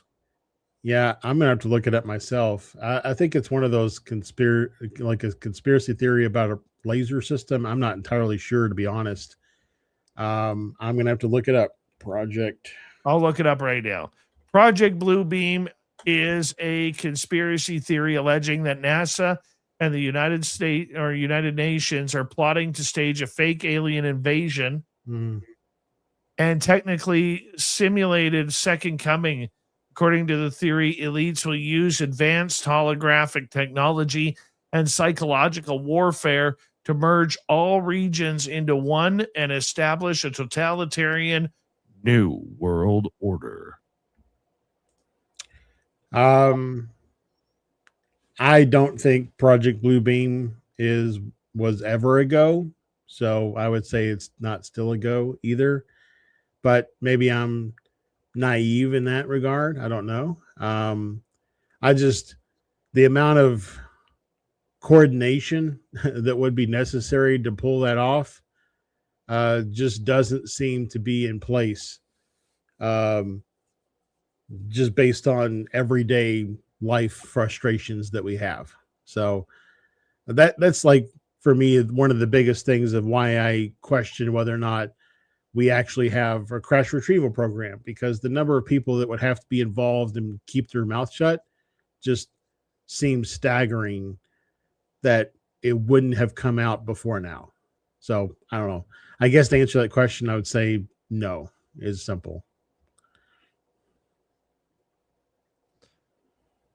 Hidden Files is asking, which is more valuable for the public to see?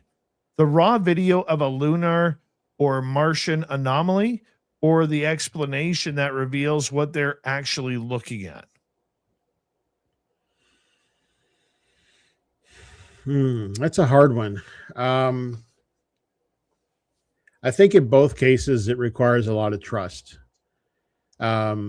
because there are people who, I don't know how much of the population believes that we didn't actually go to the moon. We haven't been to the moon ever. They likely also believe that we don't go to Mars. We don't have rovers on Mars. So it's one thing, it'd be one thing to show them a video of lunar or Martian anomaly and say, look at this odd thing that we caught, to trust that they would then trust that we are actually on those two distant bodies. But then also to, an explanation that reveals what they're actually looking at. The explanation in this case, hidden files UFO?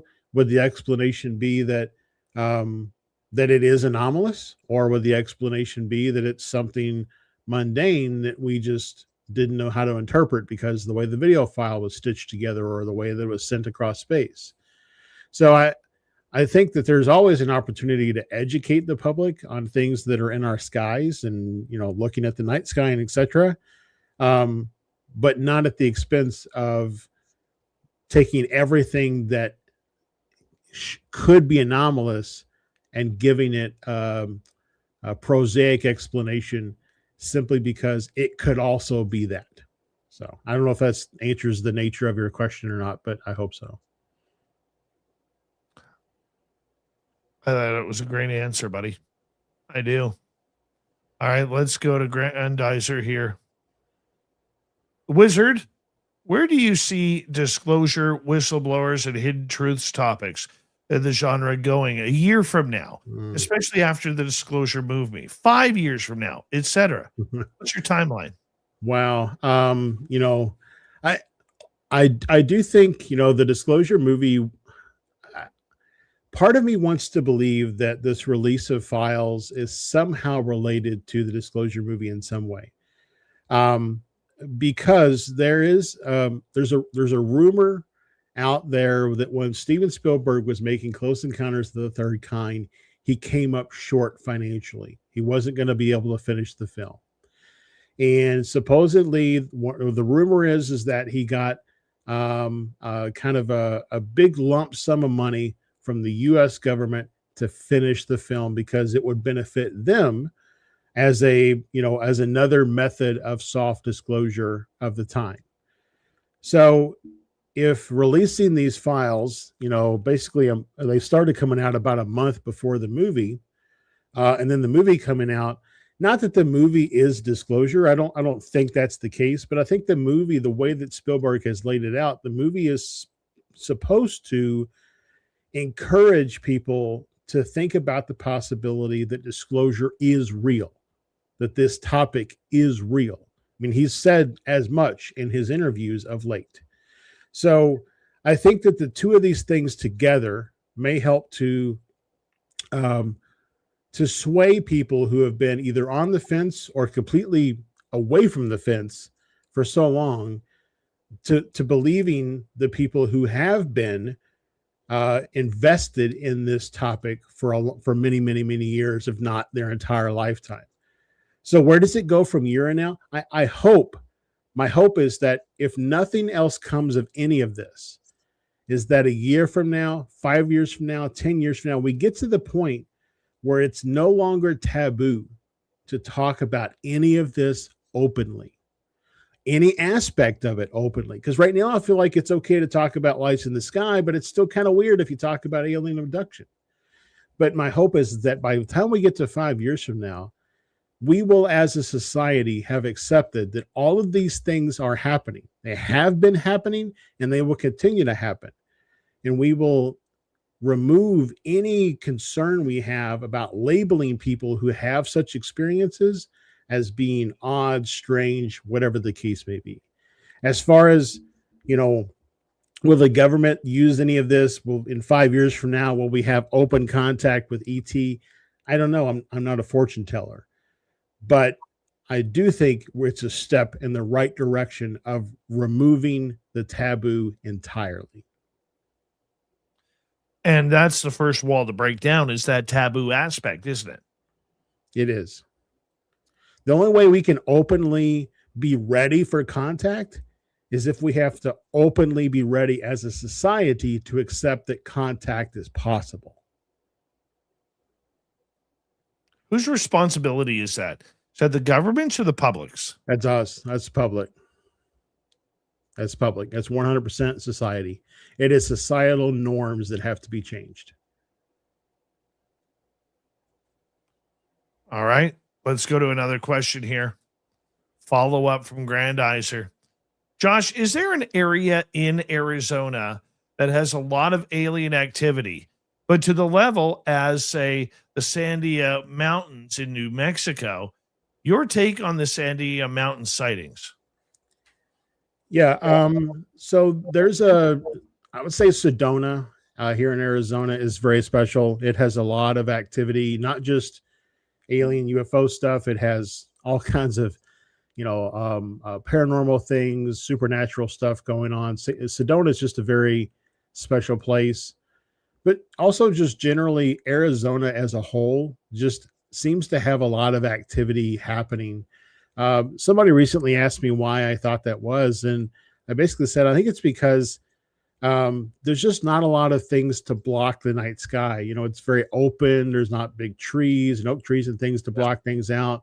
I think it's probably why, like, lower Nevada, lower California, New Mexico, that's why those places really see a lot of activity, is because they're looking in the sky. They have the view in order to see it. You don't have to worry about a light in the sky being hidden behind a 100-foot oak tree.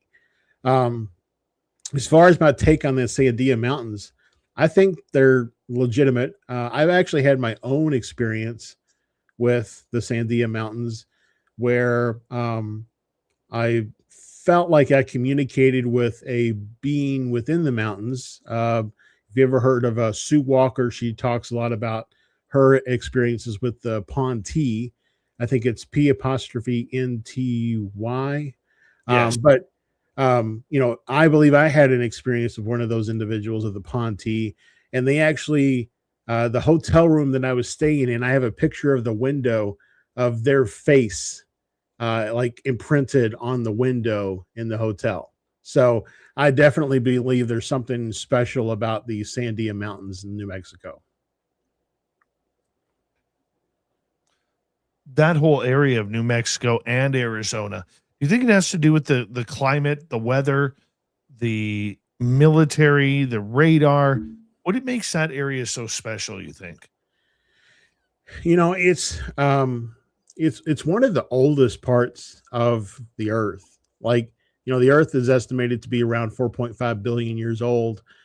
The Superstition Mountains here, just east of me in the Phoenix area, are the second oldest mountain range in the entire world. The oldest mountain range in the entire world is the Appalachian Mountains, that we just recently found out a few years ago extend all the way to the UK, dating back to a time of Pangea when all used to be connected. So I think there's just a lot of historical energy, if you will, that's in this space. That's why the indigenous peoples found the Phoenix area, New Mexico area to be sacred to them. I just think that there's just something special about the Southwest. I felt drawn to come here, and I've talked to many, many people who have also felt the same. That sounds good.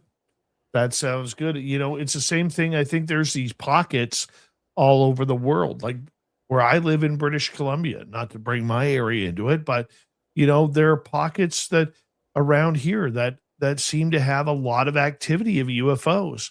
When I lived over by Vancouver, there was a triangle there where black triangles were seen all over the place in this triangular area.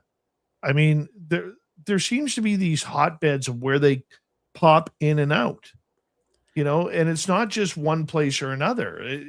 There are these hotbeds.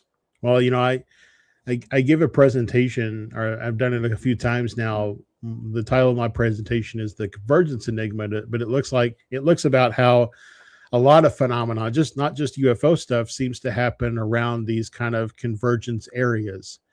And my theory kind of centers around the idea that there are vortices around the earth that are both masculine and feminine. And masculine vortice pushes energy out of the earth, and a feminine vortice pulls that energy back into the earth. And when it does this, it creates these ribbons.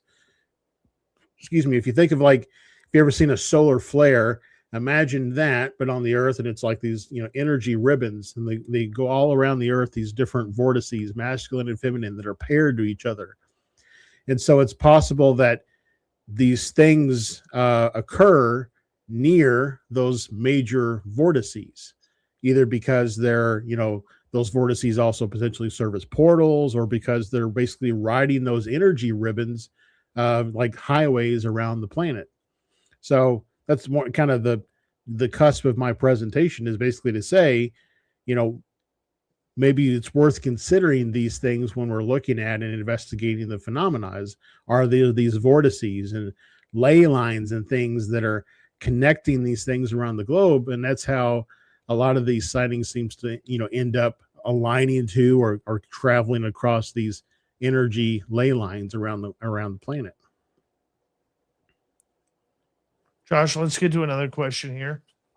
Josh Rutledge, our guest on Spaced Out Radio. What happens if first contact is non-biological? What would be the next step?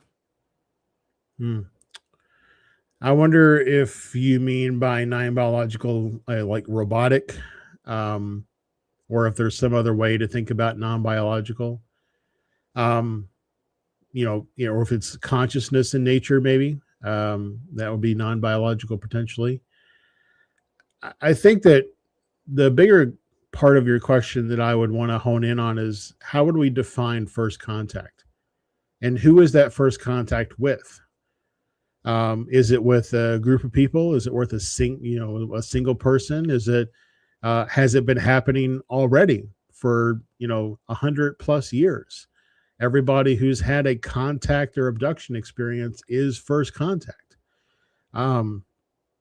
So I think it's, maybe thinking about what would you consider first contact, and then once we think about it, maybe define what that looks like in the form of a non-biological. Again, understanding, do you mean it's a non-biological entity, a robot of some sort, or if it's like consciousness or something that's actually the first contact? I mean, the next official step, I would think, is really up to us as a society.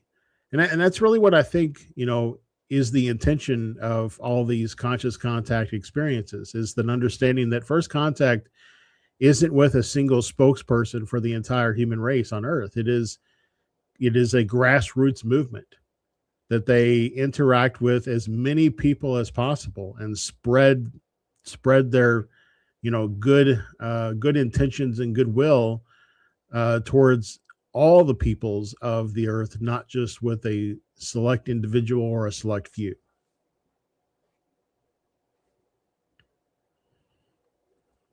When we look at the movement that's moving forward, where are some troublesome areas that we should keep an eye out for? Well, I mean, I think, like I've said earlier in the show, there's a level of discernment when it comes to what's being put out or being posited as, UFO or UAP or unknown, records and videos and things like that. I think there's nothing wrong with being a little cautious with what's being put out. I've said, and this is going to sound like a very cynical approach, but the government often doesn't release information unless it has some way of benefiting the government. So there's still like a nagging thing in the back of my mind of, is there some underlying, game or plan that's being played with the release of this information? Like, are they going to release it all so that everybody can say, see, I told you, and then later they're going to come back and be like, we told you, they're all fake, or something, something like that. They're going to pull the rug out from underneath people. So I would just say that it's okay to be cautious and not jump, 2 feet full in to everything and hang your hat on everything that the government has released so far. And just be discerning in what you see, not just from the government, but from anybody. Ask questions. Somebody post a video on Facebook of supposed orbs in the sky. Ask, what time of night was this? Where did you see them? Did you check if they were planes? Did you check if they were satellites? Ask those questions. If the person gets mad that you're asking those questions, I'm going to say they probably have something to hide. or they don't believe that what they posted is what they are claiming it to be. I want to change topics a little bit as we got about 5 minutes to go. Nicole Sackage kind of pointed this out to me the other day. It was a video by Jesse Michaels talking about summoning. And it talks about going into a deep meditation and then using remote viewing or astral travel to make this pointed connection. I'm curious, as somebody who studies the summoning aspect of trying to call in UFOs, your thoughts on the video. I know you probably haven't seen it yet. I'm probably bringing it up to you first and knowledge here, but just the idea that summoning is very real if done correctly. Oh yeah, absolutely. And what Jesse Michaels is describing there is the same thing that Stephen Greer has been doing with his CE5 protocols for many years. But Stephen Greer didn't start, he coined the phrase CE5 and the protocols in the app. But the idea of conscious contact with the unknown has been around for thousands of years. You read about oracles back in the Greek times, when the oracle would go into a trance and have communication with the gods in order to know, information to help the ruler and what decision he needed to make or whatever, if he should attack these people or whatever. Like, all of that stuff is conscious contact. It's summoning.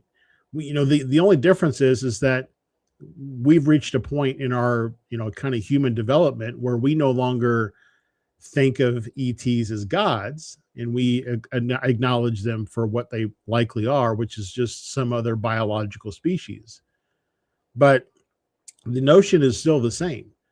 We're going into a deep meditative state, hoping to kind of basically turn off the left side of our brain, the analytical side of the brain, and to call up the creative side of the brain, the right side of the brain, in hopes that it can make contact with some energy that will then reveal itself to us in some meaningful way. And I've done it, and I've had success with it. I've taken pictures in my backyard and other places that show entities sitting in chairs or standing in front of groups of people. It is 100% real. 100%. I agree it is. I agree that it is fully. And, I just don't think you need to remote view anything. It's just a matter of a consciousness connection. That's all. Well, the way I was talking about remote viewing to somebody else just this past weekend. If you think about remote viewing differently, and instead think about the fact the possibility that your consciousness doesn't reside in your body, but it resides in all of space-time around you at all times. So remote viewing is not projecting yourself to another place. It's shifting your conscious focus from where your body is to whatever it is you want to look at. So if you're shifting your focus of your consciousness to look at a park in Paris, then you can also shift your focus to look at a craft flying through the atmosphere, or a craft on Mars, or a craft in the far reaches of the universe, because your conscious is not local. It is ever expanding and vast. So you're just shifting your focus. That's all it is. That's exactly it. Josh, we got just under a minute to go with you here tonight. I want to say a big thank you, my friend, because it is always so exciting when we have you on the show. Where can people find the Wizard? Yep. You can go to my YouTube channel, which is youtube.com/@the-UFO-Wizard. You can go to my website, which is ourmysticjourneys.com. That's OUR mysticjourneys.com. And from there, if you want to work with me on, spiritual, enlightenment or understanding a strange experience that you had, those are all services that I provide there. And then my podcast is The Shadow Signal. one episode every month. We've been doing it for 7 years. Love it. Love it. Wizard, it is always a pleasure to have you on Spaced Out Radio, my friend. Coming up next on the show, because we got 1 hour to go, we're going to hit up Swamp Dweller for another spooky story. And then Grantavius Maximus, Grant Baker, has the UFO report. We'll be right back.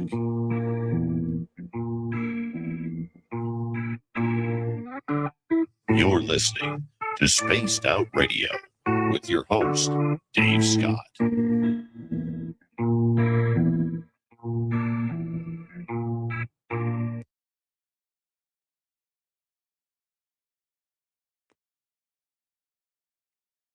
Thank you, Wizard. Appreciate you, buddy. Yep. Thanks, man. Thanks for having me. Let's talk soon about that other thing you sent me. Okay. Will do. All right, man. Later. Talk soon. The Wizard, everybody. We love him around here. Let's go to break. Stop now! You're under arrest!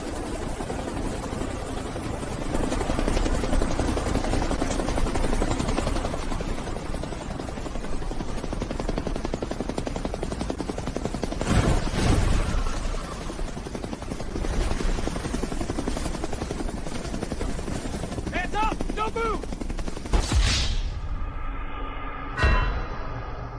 Don't get caught without your Spaced Out Radio merchandise. We have t-shirts, mugs, hoodies, socks, hats, stickers, and so much more. Whatever you're looking for, we have you covered. Why just be a fan of the paranormal when you can look the part?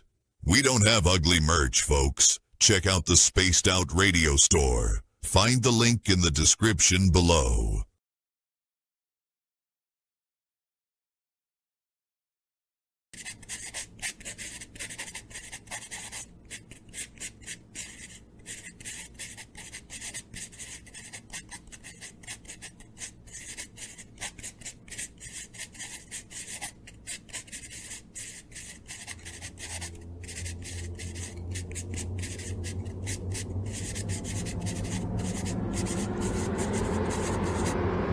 Dirty filth.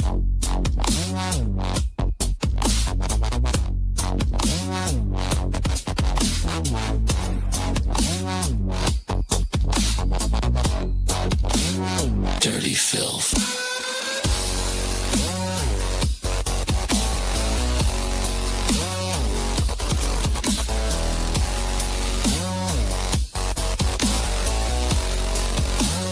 Dirty filth.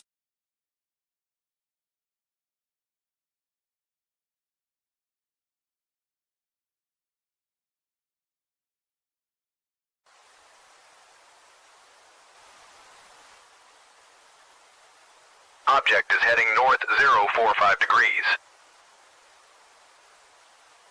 It's definitely not a plane.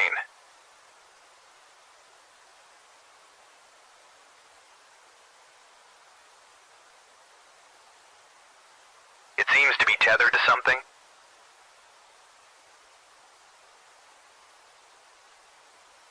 Is that a banner, Joe? Caribou Con. Does anyone know what Caribou Con is? Caribou Con, one of the BC Caribou region's best-kept secrets. Until now. Join our panel of renowned paranormal experts for a weekend of fun and intriguing presentations. Go to cariboucon.com to book or inquire now.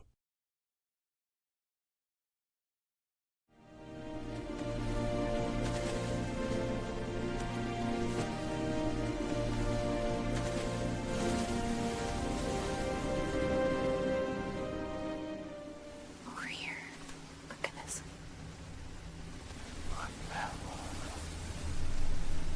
Discover Spaced Out Radio on all your favorite platforms. We're live every single night with the best in UFOs, cryptids, paranormal, and the unexplained. And you can find us on all your favorite platforms. Head over to Instagram for behind the scenes and daily weirdness, TikTok for quick mind-bending clips, Facebook for community discussions, and X for real-time updates and hot takes. Wherever you scroll, Spaced Out Radio is there. So go search Spaced Out Radio on every platform, hit follow, and turn on notifications so you never miss a single episode. The weird is waiting. See you there.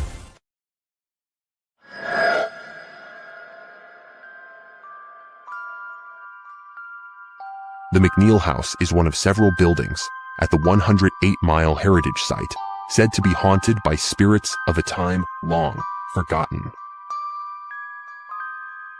But would you stay the night?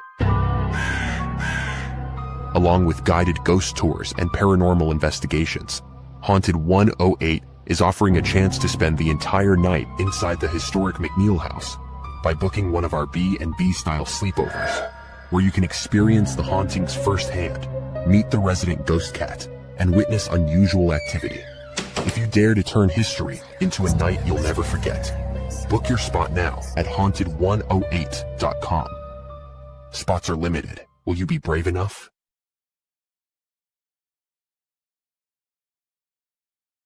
All right, let's bring in the Grantavius one. There he is. Look at that lip blade. Oh, that's looking nice. Looking very nice. You're looking very posh. Very posh. You're muted. You're muted on. There you go. Thank you, brother. I forgot I mute myself because You double muted. I double muted. You totally double muted. We got 20 seconds. Thank you to Claudette, T-Bone ×2, Benno, Pam, and Deborah Rooney for the super chat. Terry Hall and your gorgeous mustache. How you doing? Nice to see you here. And we're coming back in 5 seconds, everybody.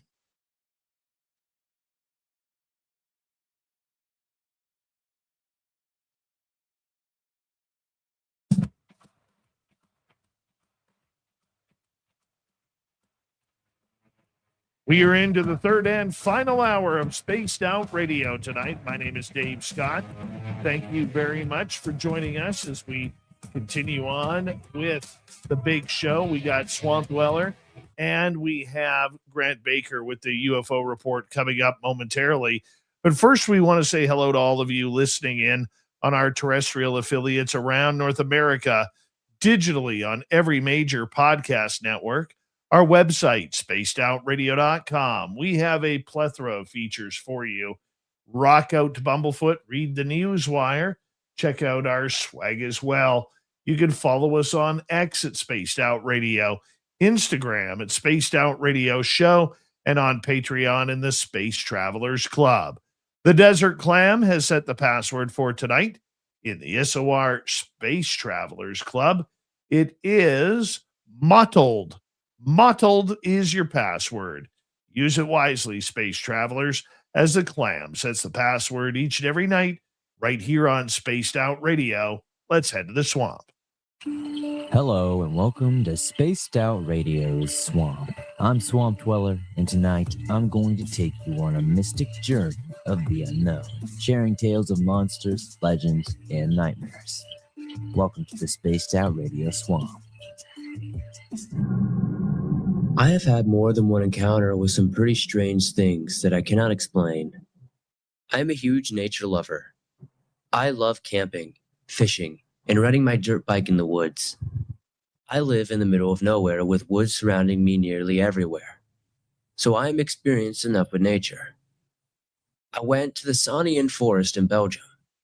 I like to go to trips into the forest to relax, to take my mind off of my stressful life. The Sonian forest is about 10,920 acres at the southeast edge of Brussels in Belgium. I went away from any pathways and used a compass to guide me. After a tiring hike, I finally found a place that looked sufficient for me to set up my tent. I took my Nikon camera with me to take some photographs of nature and perhaps even some wildlife. I was disappointed to see barely any wildlife around me, though nature itself satisfied me enough. I had a duffel bag for a tent and a big backpack full of basic supplies such as water, canned food, some snacks, a powerful lighter, and a sleeping bag. Most of the day was pretty uneventful. I did not see any people or significant wildlife. The sun began to set and I got a very, very pleasant sight. The forest looked truly gorgeous, with a faint light of the sun shining on the trees. Fast forward another 2 hours, and I got a strange feeling in my gut. But I brushed it off as me being paranoid over absolutely nothing, and I fell asleep a few minutes later. I woke up when it was totally dark. I wasn't completely blind due to the moon providing me minimal light, which made seeing a tad bit easier. When I awoke, I smelled the most awful scent ever. It smelled like there were a dozen rotting carcasses laying everywhere. When I peeped my head out of my tent, I did not see any dead animals. I thought this was pretty weird as to the fact that I didn't see anything. I heard a faint cry in the distance. It sounded distorted and deep. The best description I can give is that it was a cow trying to howl like a wolf. I heard the noise echoing over the entire forest. The second time it sounded way closer. I started packing up because I was getting paranoid, since no normal animal would have gotten that close in such little time. I heard the rustling of leaves. Since this was only recently in the fall, the ground was covered in leaves from the trees. The footsteps, they were sounding inconsistent, and they circled me. I looked at my compass, scanned the surrounding area one more time. It was almost pitch black. I couldn't see past a few meters in front of me. I walked back in the south direction since I had just walked north. I heard the rustling of leaves again behind me. My regular walking turned more into a jog so I could get to the safety of my car. I heard the same howl again, and this time very close. It sounded like it was right next to me. But I was blind in this forest. In a split second, I made the radical decision and dropped both my tent in the duffel bag and my backpack and made a sprint for it in the direction of my car. The rustling of leaves followed me throughout the forest. I saw the opening of the forest and felt so relieved when I saw my car parked there. The rustling of leaves abruptly stopped at the end of the forest. I now stood on the road looking at the forest, which was in dead silence. There was no sound coming from there whatsoever. As soon as I got out of that forest, my gut feeling did not stop. I heard the howl very close again. It spooked me enough to get into my car in an instant and get out of Dodge as soon as possible. I grabbed a hotel in Brussels and drove back home the next day. This is still a pretty fresh occurrence and only happened recently to me. Why, how, and what happened in that forest? I'd love to hear what you all think. And I hope my story is amusing, intriguing, or interesting to any of you. And thank you, Swamp, for allowing me to share my story with everyone. Thank you, Swampy, for another crazy story. If you want more just like that, head on over to YouTube, type in Swamp Dweller, hit subscribe, ring that bell. Thousands of stories for you to listen to each and every night. We really appreciate it around here. Let's head to the UFO report. Staring at the stars tonight, still shining in the sky. Grant's got the story breaking through. What's hidden now comes into view. From distant light to secret clouds, mystery threats of mountain miles. Latest news, truth revealed. Every signal slowly peeled. So tune in close, don't miss the facts. UFO facts, we've got your backs. Space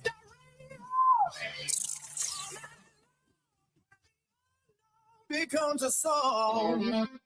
All right, let's bring in Grant Baker here for the UFO report. Grant, it is always good to have you here.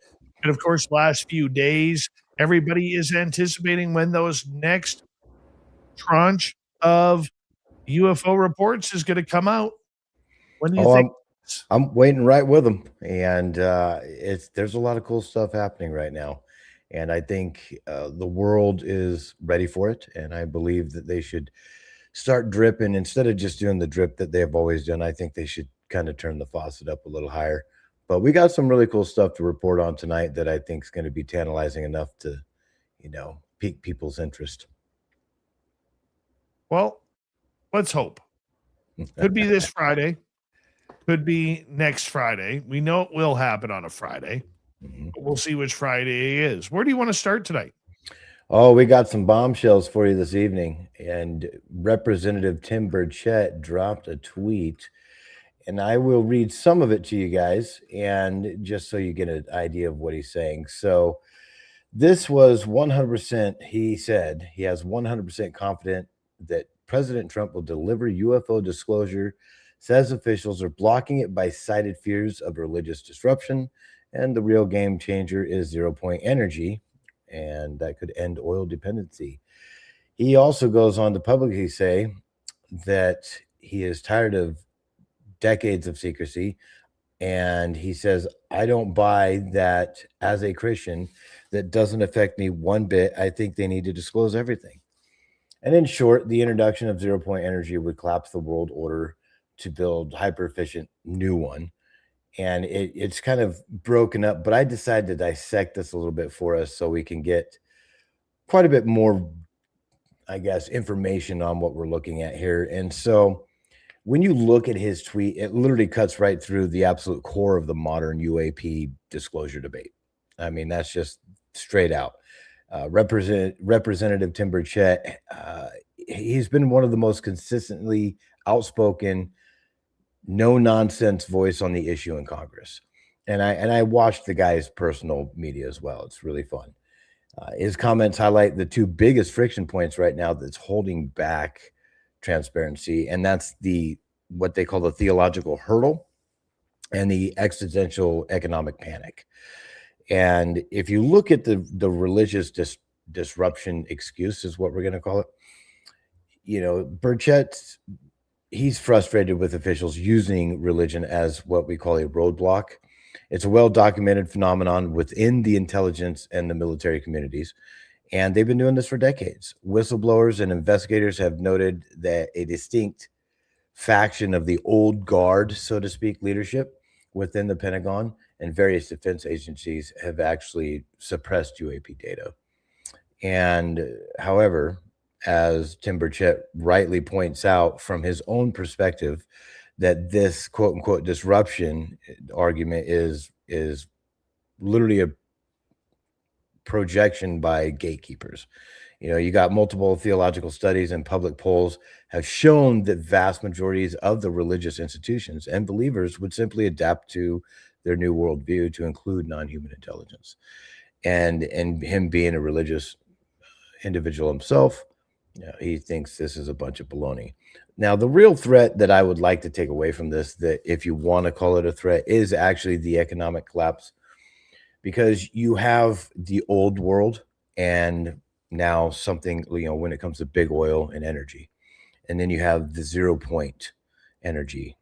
And when you have the hegemony of the petrodollar or the petrostates in a lot of places, you have a global banking and currency that's stabilized inexorably. They're all linked together, especially with gas prices and productions.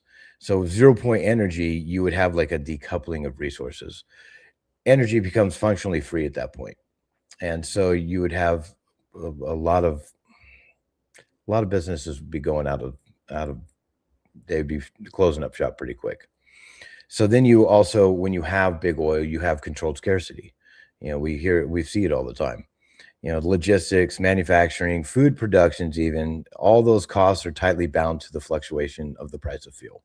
The truck's got to move the supplies, and that takes fuel to do that. So once you have 0-point energy, you actually have extreme abundance, and that eliminates a lot of the cost of energy. And it slashes all the costs of products and producing even and moving everything. And it would cause a pretty good boom in growth. And you also, on the oil side, you have a centralized grid of power. Societies rely on massive, vulnerable corporate or even state-controlled utility grids. I just drove by one today. Decentralized independence with 0-point energy would be great, because now you're completely off grid. You're self-sustaining, you're localized powers. You have the capability of having localized power, and it's just going to, that's where our main problem is going to come. And that's, I think, where they're fighting it, is because of the control and money in this world. To some say power. The catch on all this, I mean, if you want to look at it that way, it's the ultimate gatekeeper here. So regarding national security and the fact that they can actually weaponize this, that's the ultimate catch-22 of disclosure. Because it's, if you have a piece of technology that can cleanly propel a craft across interstellar space, or even power a city from a device the size of a suitcase, that'd be kind of cool. It would actually possess like a huge amount of kinetic energy. And there's a lot of potential there. So in physics terms, any system that's capable of outputting that much power can actually be inverted into an incredibly destructive weapon. And I think that's what they're kind of basing this off of. And this is why I think the US government and any administration is going to face a lot of pressure from joint chiefs and intelligence apparatus to keep this technology classified. Here's the one thing I wonder about, when I hear Tim Burchett talk, I find it's a lot of bluster. And I mean that with all respect to him. He's a very tough talker on this subject, and he is a no worry kind of guy. He's going to say what's on his mind in the public. However, when you start messing around and talking publicly about free energy and anti-gravitics and everything, that will really, really start to worry about the oil companies out there. Mm-hmm. We know they have a lot of pull in this military industrial complex and in the world complex of everything. Everybody says cash is king. No, oil is king. Gasoline is king. So if all of a sudden you have somebody talking about that it makes me wonder two things. Number one, it's a dangerous topic to talk about for anybody in high political authority, even the president. But number two, if they're talking about it, does that mean that they've already got it? I believe so. And I believe we've had it for quite a while. I believe we have. I mean, you do have to take a lot of this with a grain of salt. And I do, when I look at Tim Burchett, and I like listening to him because he is so laid back. He's always expressed 100% confidence in everything he said. But the reality of all this is it still remains to be seen. We got President Trump. I mean, he's historically shown like an appetite for bucking the establishment and challenging deep state. But when it comes to disclosure, it's always going to be that way. It remains to be seen. We're not the ones in control. And you're right, when it comes to big power and energy, specifically oil, it's what controls the world. If you took that away from them, then you lose control. And I don't think they want to do that. It's going to be interesting to see how it plays out, because I really do not see this, conversation about anti-gravitics and everything along those lines, free energy, propulsion systems, you name it. I don't see it going very far as moving the needle forward towards that over gasoline or even electric vehicles for that point. I mean, we are looking at something that is completely different, that would shift the entire landscape of everybody on Earth. Mm-hmm. Can we get there? Maybe one day. But right now, while big oil is really choosing, I mean, I look at what's happening up here in Canada right now, man. We got the third or fourth largest oil reserve in the world, and we're paying nearly $9-10 a gallon. That's absolutely wild. It's terrible. Yeah, it's when it comes to the oil, you know, we're pumping out so much of it, and big oil companies, they got us. I mean, they got us wrapped. And everything, our whole infrastructure is built around that. You know, everything that we have, unless you start going to local farmers, but there's so many people in the world, you have to have a trucking industry, a delivery service across the United States, globally, you know, overseas, in the air. And all that relies on oil. Everything we have relies on it. And you take that away, I don't know if they could market a technology to where, obviously, if they came up with it, they don't want adversaries finding it. If we found this suitcase-sized box that we've got that miraculously powers the whole city grid, you know, you couldn't sell that to somebody because they're just going to take that technology, reverse engineer it, and then build it themselves, and then they got it too. So how would they even market it, you know? And then you can have another country that would weaponize something. So I can understand they're scared, and they don't want this out, which would actually kind of tie into our next topic I got. Well, we got 4.5 minutes. Get it going. All right. So this is interesting. Melissa Casius, is that how you say her name? Vanished on June 26, 2025. Recently, on May 28th of 2026, a hiker discovered her remains in the McGaffrey Ridge area of the Carson National Forest, about 6 miles from her home in Rancho de Teos. That's in the New Mexico police confirmed the identity and noted that there was a handgun, I guess I can say that, was located alongside the remains. The state medical investigator is currently conducting an anthropological examination to determine the official cause and manner of death. The interesting thing that I pulled from this is the erased phones and divided theories. So when you look at this, there's details about her phone being factory reset. And this is one of the most heavily discussed elements of this case, even within her family and the community. And there's two different stories here. There was a personal crisis they talked about, which is one perspective, shared by some of the family members, that she'd been experiencing a personal crisis.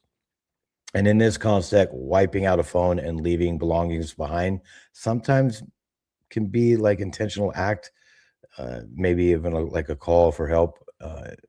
But you know, this is one of those things where they say that she's just trying to sever her ties, or sometimes even harm themselves. But then there's foul play, which is what a lot of people are looking at. And other family members and outside observers strongly suspect foul play. They believe that erased digital footprint and her sudden disappearance indicates that someone else intervened or tried to cover their tracks. And that's another missing scientist, but this one we found. So we're waiting for the news on exactly what they come up with when they do the examiner's done. I think we have to be very careful with this, and I think it's starting to get a little bit out of hand. Because two of the last three that they have put on that list, this latest one, she's not a scientist. She was an assistant at Sandia Labs. Yeah. Okay. And did she maybe help out with some experiments or whatever? She may have, but she wasn't one of the lead scientists. Number two, it hasn't been confirmed if she knew anything about UFOs. And if she did know something about UFOs, I think she should be on the list. If she didn't, I don't think she should. Yeah. And I think that's important to mention, because all of them so far have dealt in UFOs one way or another. And we have to be, careful of adding to a list, because the media has a rule that if it bleeds, it leads. This is a sexy story for the media, but we still have to get the story correct. She was a secretary, an assistant. Okay. I mean, the same thing could be said for Amy Eskridge, who took her own life. Okay. There was no foul play there. The autopsy says there was no foul play. Her parents said there was no foul play. The police said there was no foul play. Even after local journalists went out and discussed it. Should Amy be on the list? Maybe because she's was in about UFOs. Okay. I don't know if there was a letter or not, but I think with this list, we're just trying to make it sexy now. Mm-hmm. I really do. Grant, we're going to continue the UFO report with you right after this final half hour of the show coming up. This is Spaced Out Radio. Your host, Dave Scott.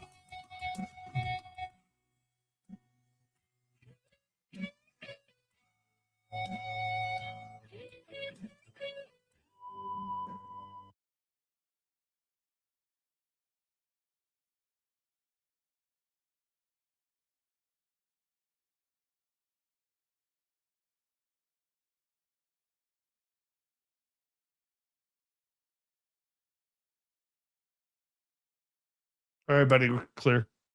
Sweet. Hi, everybody. Ooh, I only Terry's got on like it. 5 hours sleep last night, man. Oh, I could not fall asleep last night if my life depended on it. dude, I do not like those nights. And I fear that tonight's going to be one of those nights. Oh, man. I feel bushed. Today's only Monday, isn't it? Yeah. Oh, my God. Hey. Oh. Yeah, I got to go in tomorrow at 9 o'clock in the morning, 9:40, and get my fingerprints done. And then I get to go work on the boat again. But if I don't get any sleep tonight, I'll just come home after that and go to sleep again. Oh, you need to come down here, bud. I'll take you sailing. Dave doesn't do boats, man. Well, how about this? We'll sit on the boat at the dock and never launch, and we'll just. And then that fin comes up the Columbia River, turns at your lake, comes into the lake, and comes and takes me out. No. Could happen. Our lake is literally like 8 feet. It's a massive lake, but it's like average of 8 to 14 feet. It's ridiculous. It's so shallow. All I'm saying is it could happen. That's one heck of a trek. I'm not willing to judge it, because if it did happen, it would be when I'm in the water. Donna.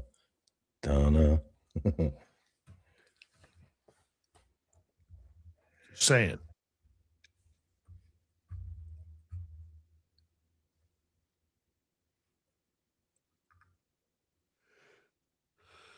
Oh, I'm sorry for yawning, people. Well, you deserve it.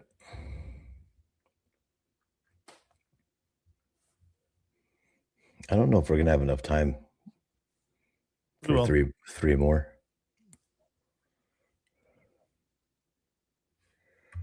Like,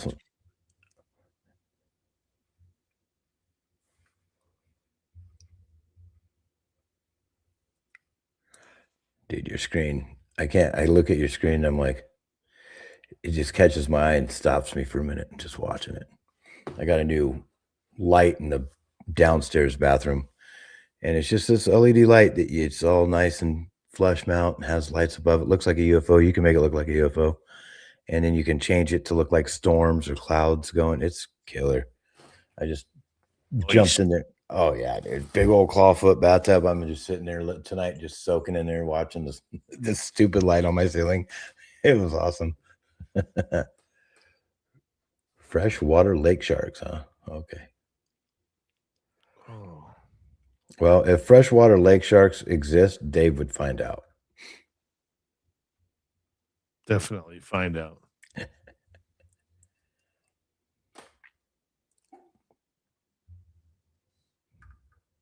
Got about 1:40. Sweet.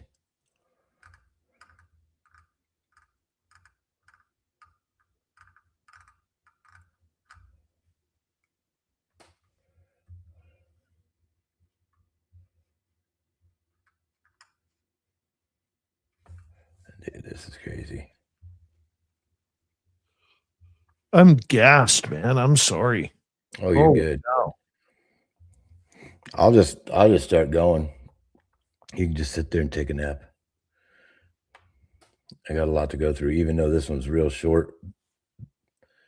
But I got a lot on it.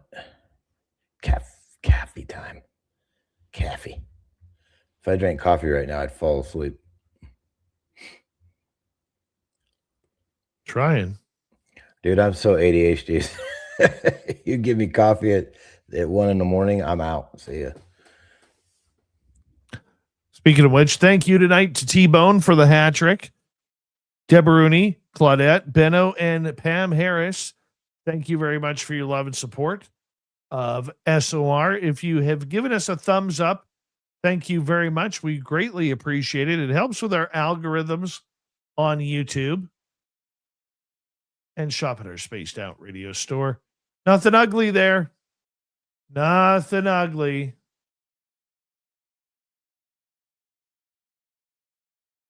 Here we go, buddy.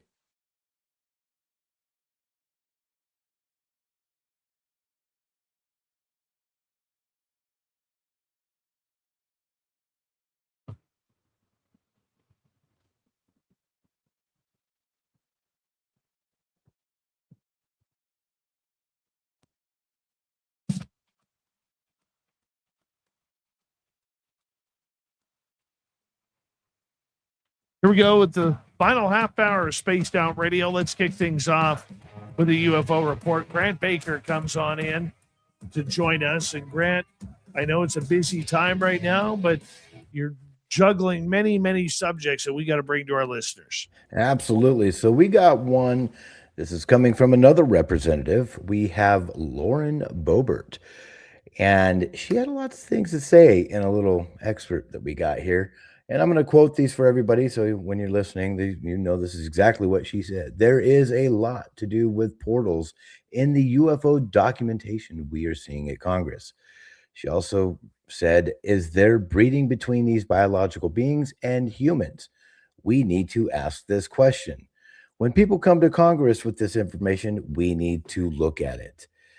This sounds like it's straight out of a sci-fi film. I couldn't believe when I read this. I was like, holy mackerel. So, I mean, what we're witnessing right now on Capitol Hill is just fascinating to me. It's a wild evolution, you know, and how the UAP topic is playing out in the halls of government. You know, you think about where this started a few years ago. It was just a strict nuts and bolts, you know, conversation about national security and radar glitches and advanced foreign drones and stuff like that. But now we come up to today and the gates have just been completely blown wide open into something that is deeply, like, we are literally in the deep end of paradigm shifting territory. So, and this is one of them. You know, we have recent comments and lines of questioning from Laura Boebert. When you look into a specific concept that she's bringing up, human hybrid breeding and portals, this shows how heavily Congress is actually, the conversation's beginning to overlap with what used to be considered fringe. We used to, Huge. or even, yeah, we used to say, or it was even in the esoteric realm of, you know, when it comes to UFO lore. And, you know, let's break this down a little bit, because there's a lot there, even though she didn't say much. The human hybrid question, human hybrid. We talked about this before. Who's doing it? Is it us doing it to them? Are they doing it to us?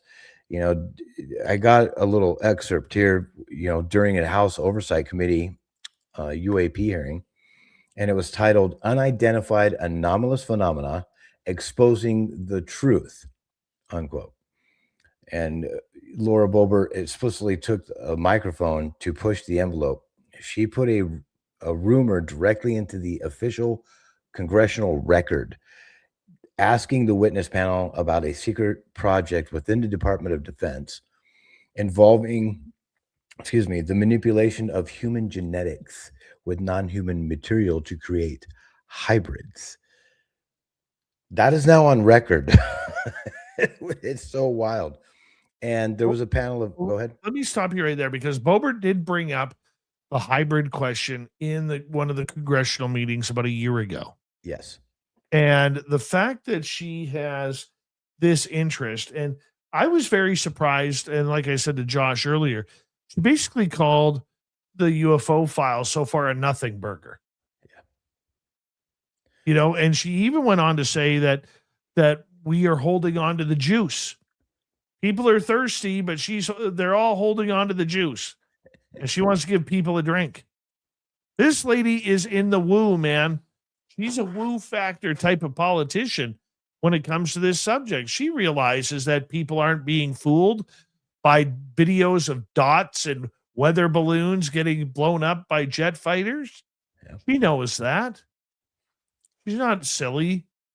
So the fact that she's standing up for it, I agree. Bring it on. Let's get down to the nitty gritty here, and let's get some alien hybridization programs. Let's get some portals involved. Heck, let's get some interspecies breeding program going on. And where do we volunteer? I got my hand up for anybody that's wondering. No, the portals one is the one that kind of got me as well. When you mention portals, this ties directly into like the interdimensional hypothesis, and that's actually gaining traction, among lawmakers and intelligence insiders. And it's, when I say this comes straight out of Star Trek or straight out of just a straight up sci-fi film, this is getting kind of hairy, because for decades the assumption was that we had a standard extraterrestrial ET coming from a different planet, nuts and bolts, and they were flying here from who knows what galaxy. But as the military's tracking data, which I've looked at, continues to show these things doing maneuvers that defy our known laws of physics, like instant acceleration or just completely vanishing off radar. We have pilots that have witnessed this firsthand. And, researchers and lawmakers are looking at alternative explanations now. And I think this is a step in the right direction. Well, let's see where it goes. What else you got for us today? Oh, we got a good one. Speaking of portals and UFOs and aliens. So Steven Spielberg.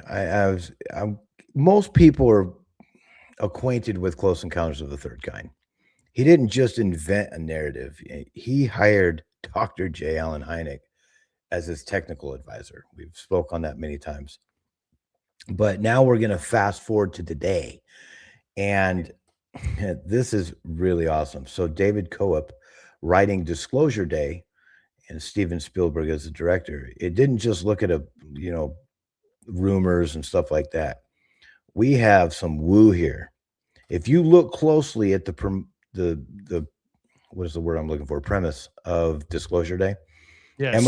Emily Blunt's character isn't seeing little green men or waving from a flying saucer, so to speak. She is channeled by an intelligence during a live broadcast, utilizing organic non-human vocal patterns. And you start digging into this, and it is amazing what's going on here.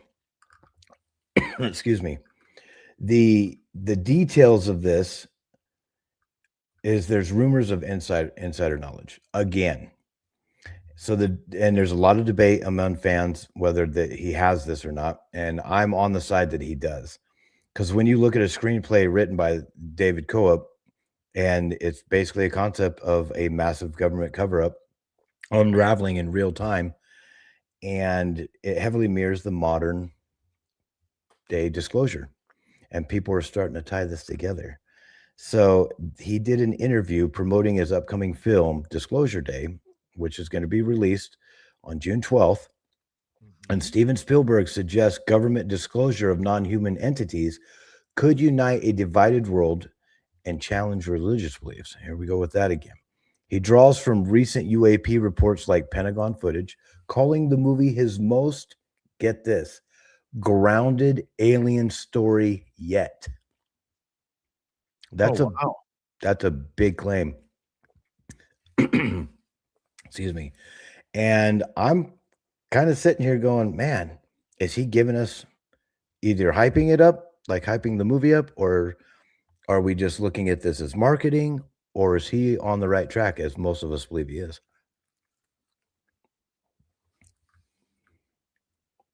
I do not want to say that this is a movie about real disclosure.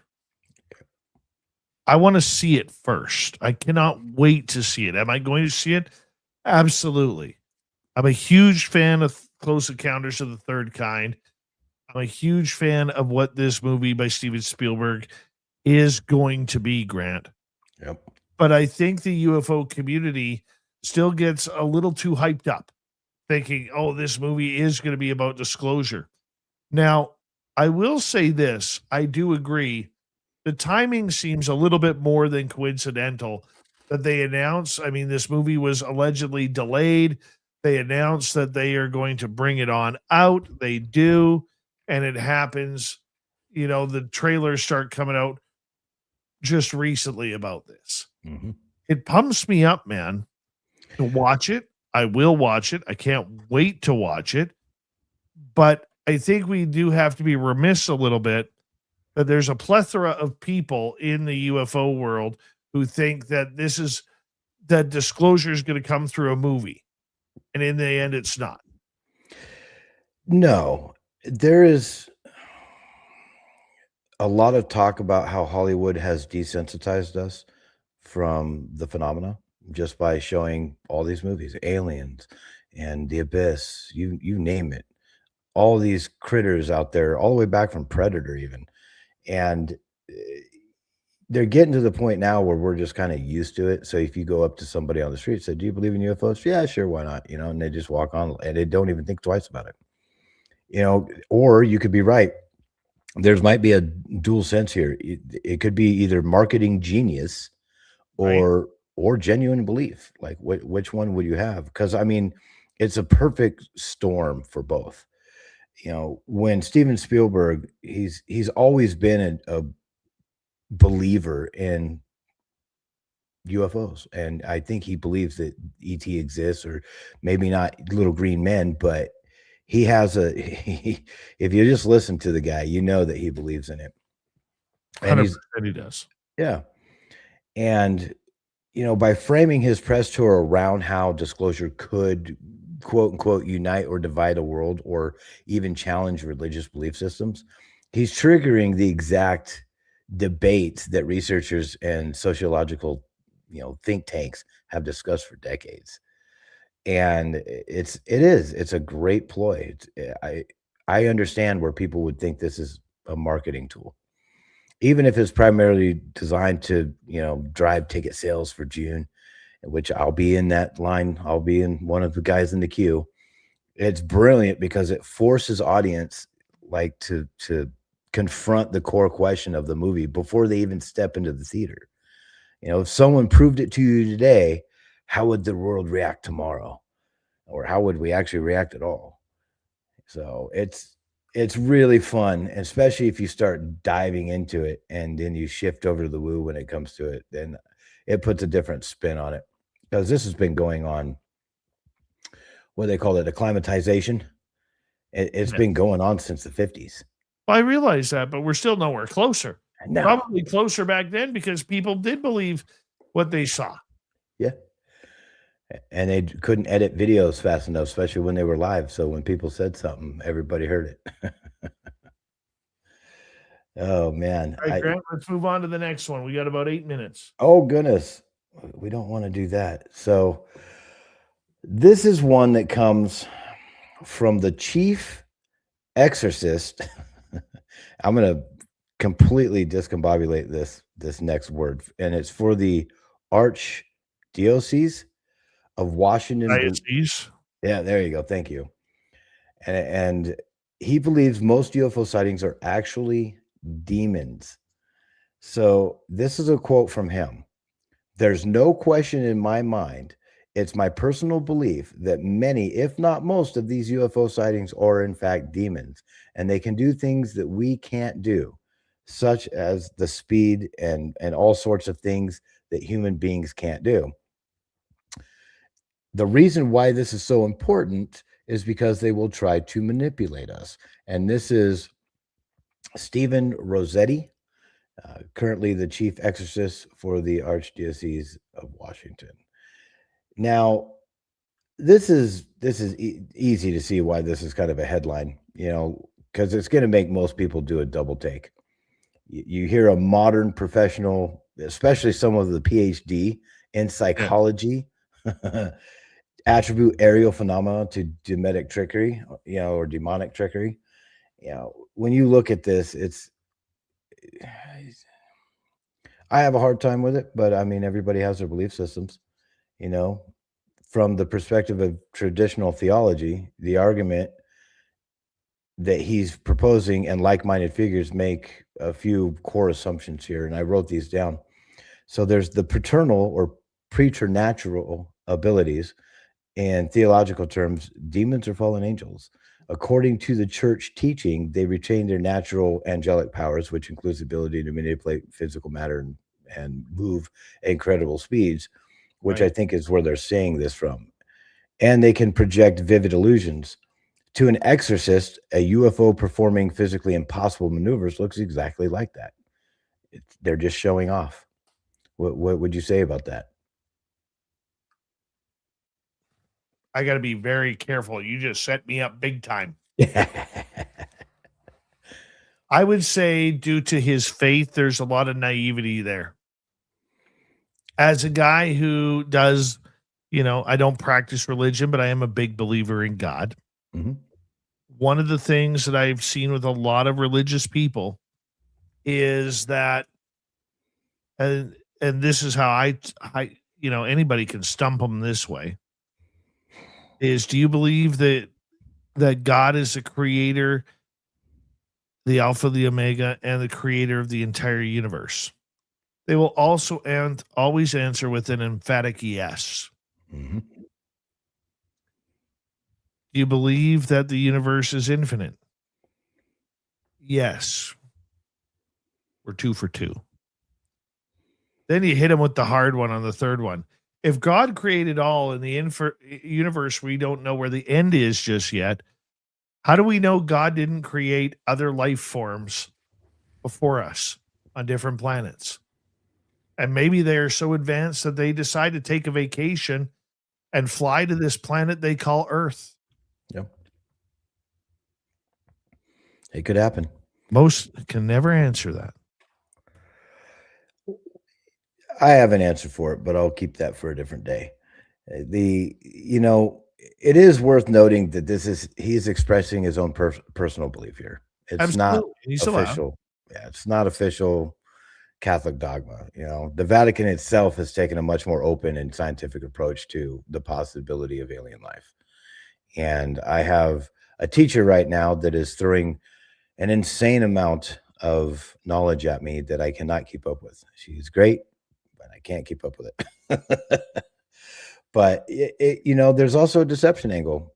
He's warning that they'll try to manipulate us, and that aligns with classic theological views of the devil as a receiver or a deceiver. And once you get into these aspects of it, yep, that's just where it lies. It's a belief system. Totally is. And you never know, they could be right. I don't think so. Could be right though.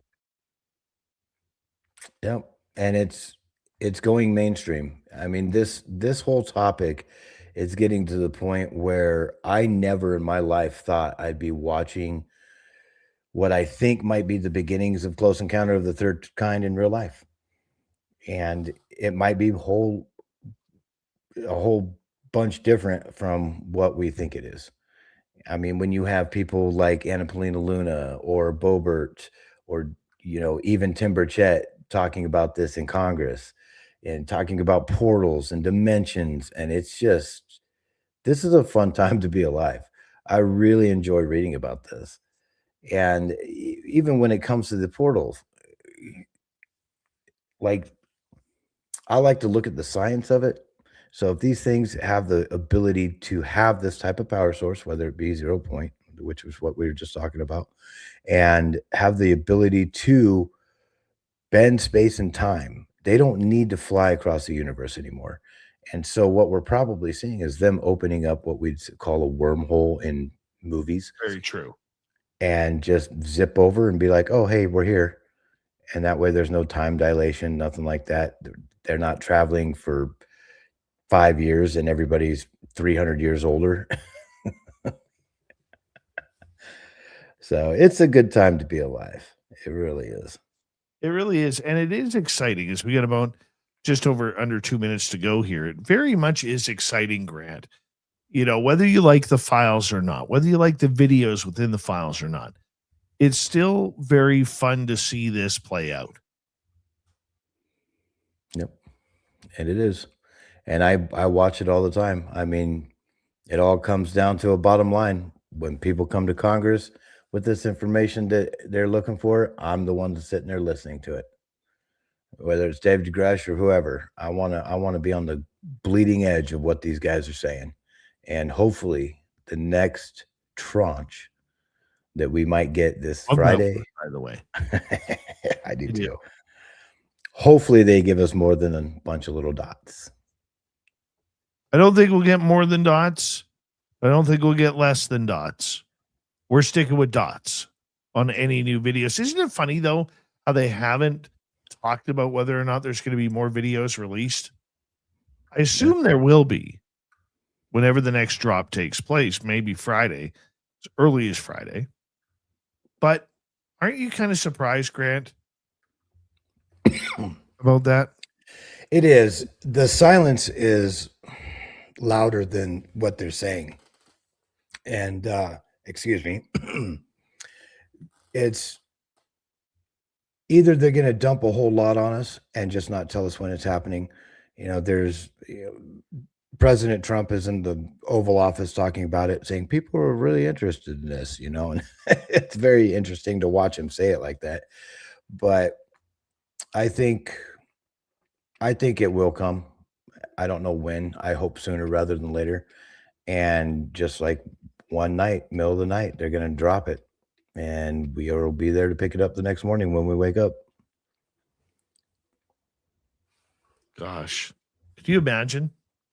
Could you imagine when all of a sudden it comes out? Yeah. That's going to be a big moment for us, Grant. Yeah, I'm going to have to take a day off work. I appreciate you, Grant, as we say hello, Mr. Ron Bumblefoot Thal. Rocking in the background with Little Brother is watching. Bumblefoot is the official music of Spaced Out Radio, rocking us in and out of every single show. Get your horns up for the guitar god himself. Special thanks to everybody listening in at work, at home, in your cars, wherever you may be. Thank you to everyone in our chat rooms tonight. YouTube, Twitch, Elga, Facebook, Spreaker, LinkedIn, the Space Travelers Club, and on X at hashtag Spaced Out Radio.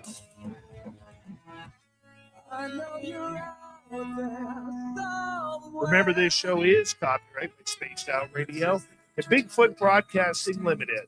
Thank you so much for choosing to share your evening with us. Because together, my friends, we're watching. We own the night. Mr. Bumblefoot, we need a favor. We need you to take us home.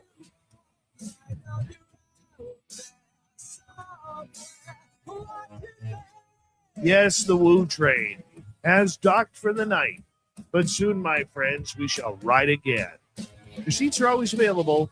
Your tickets never expire. And if you want to bring a friend, we've got room for them too.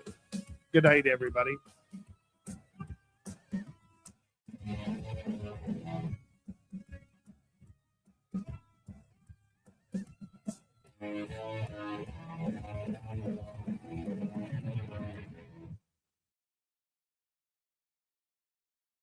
Good job, Grant Baker. Same to you, brother. Oh, dude, you carried me. You carried me. I thought this, no offense to our audience, I thought this last half hour would never end. Well, it's all right. You carried me because, you gave me a lot to think about tonight. It's very much an interesting subject. Yeah, I like it. Are you going on? Yes, I am. Okay. WABC? Yes. Yes. Get over there in a moment. Tomorrow night on the show, Christian McLeod will be here for the experience. We're going to get into a bunch of different stories and knowledge. That'll be fun. And for the rest of you, a big thank you tonight to T-Bone with a hat trick, Claudette, Pam, Benno, and Deborah Rooney. Thank you very much for the love in the super chats. If you haven't already, give us a thumbs up, hit subscribe, let us know what you think. We'd love to see you tomorrow night on the show as well. Grant, we're going to switch on over to WABC, head on over to Red Audio or Red Apple Audio Networks, and we'll get going there, guys. Take her easy. See you soon.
Stay healthy, my friend. You too.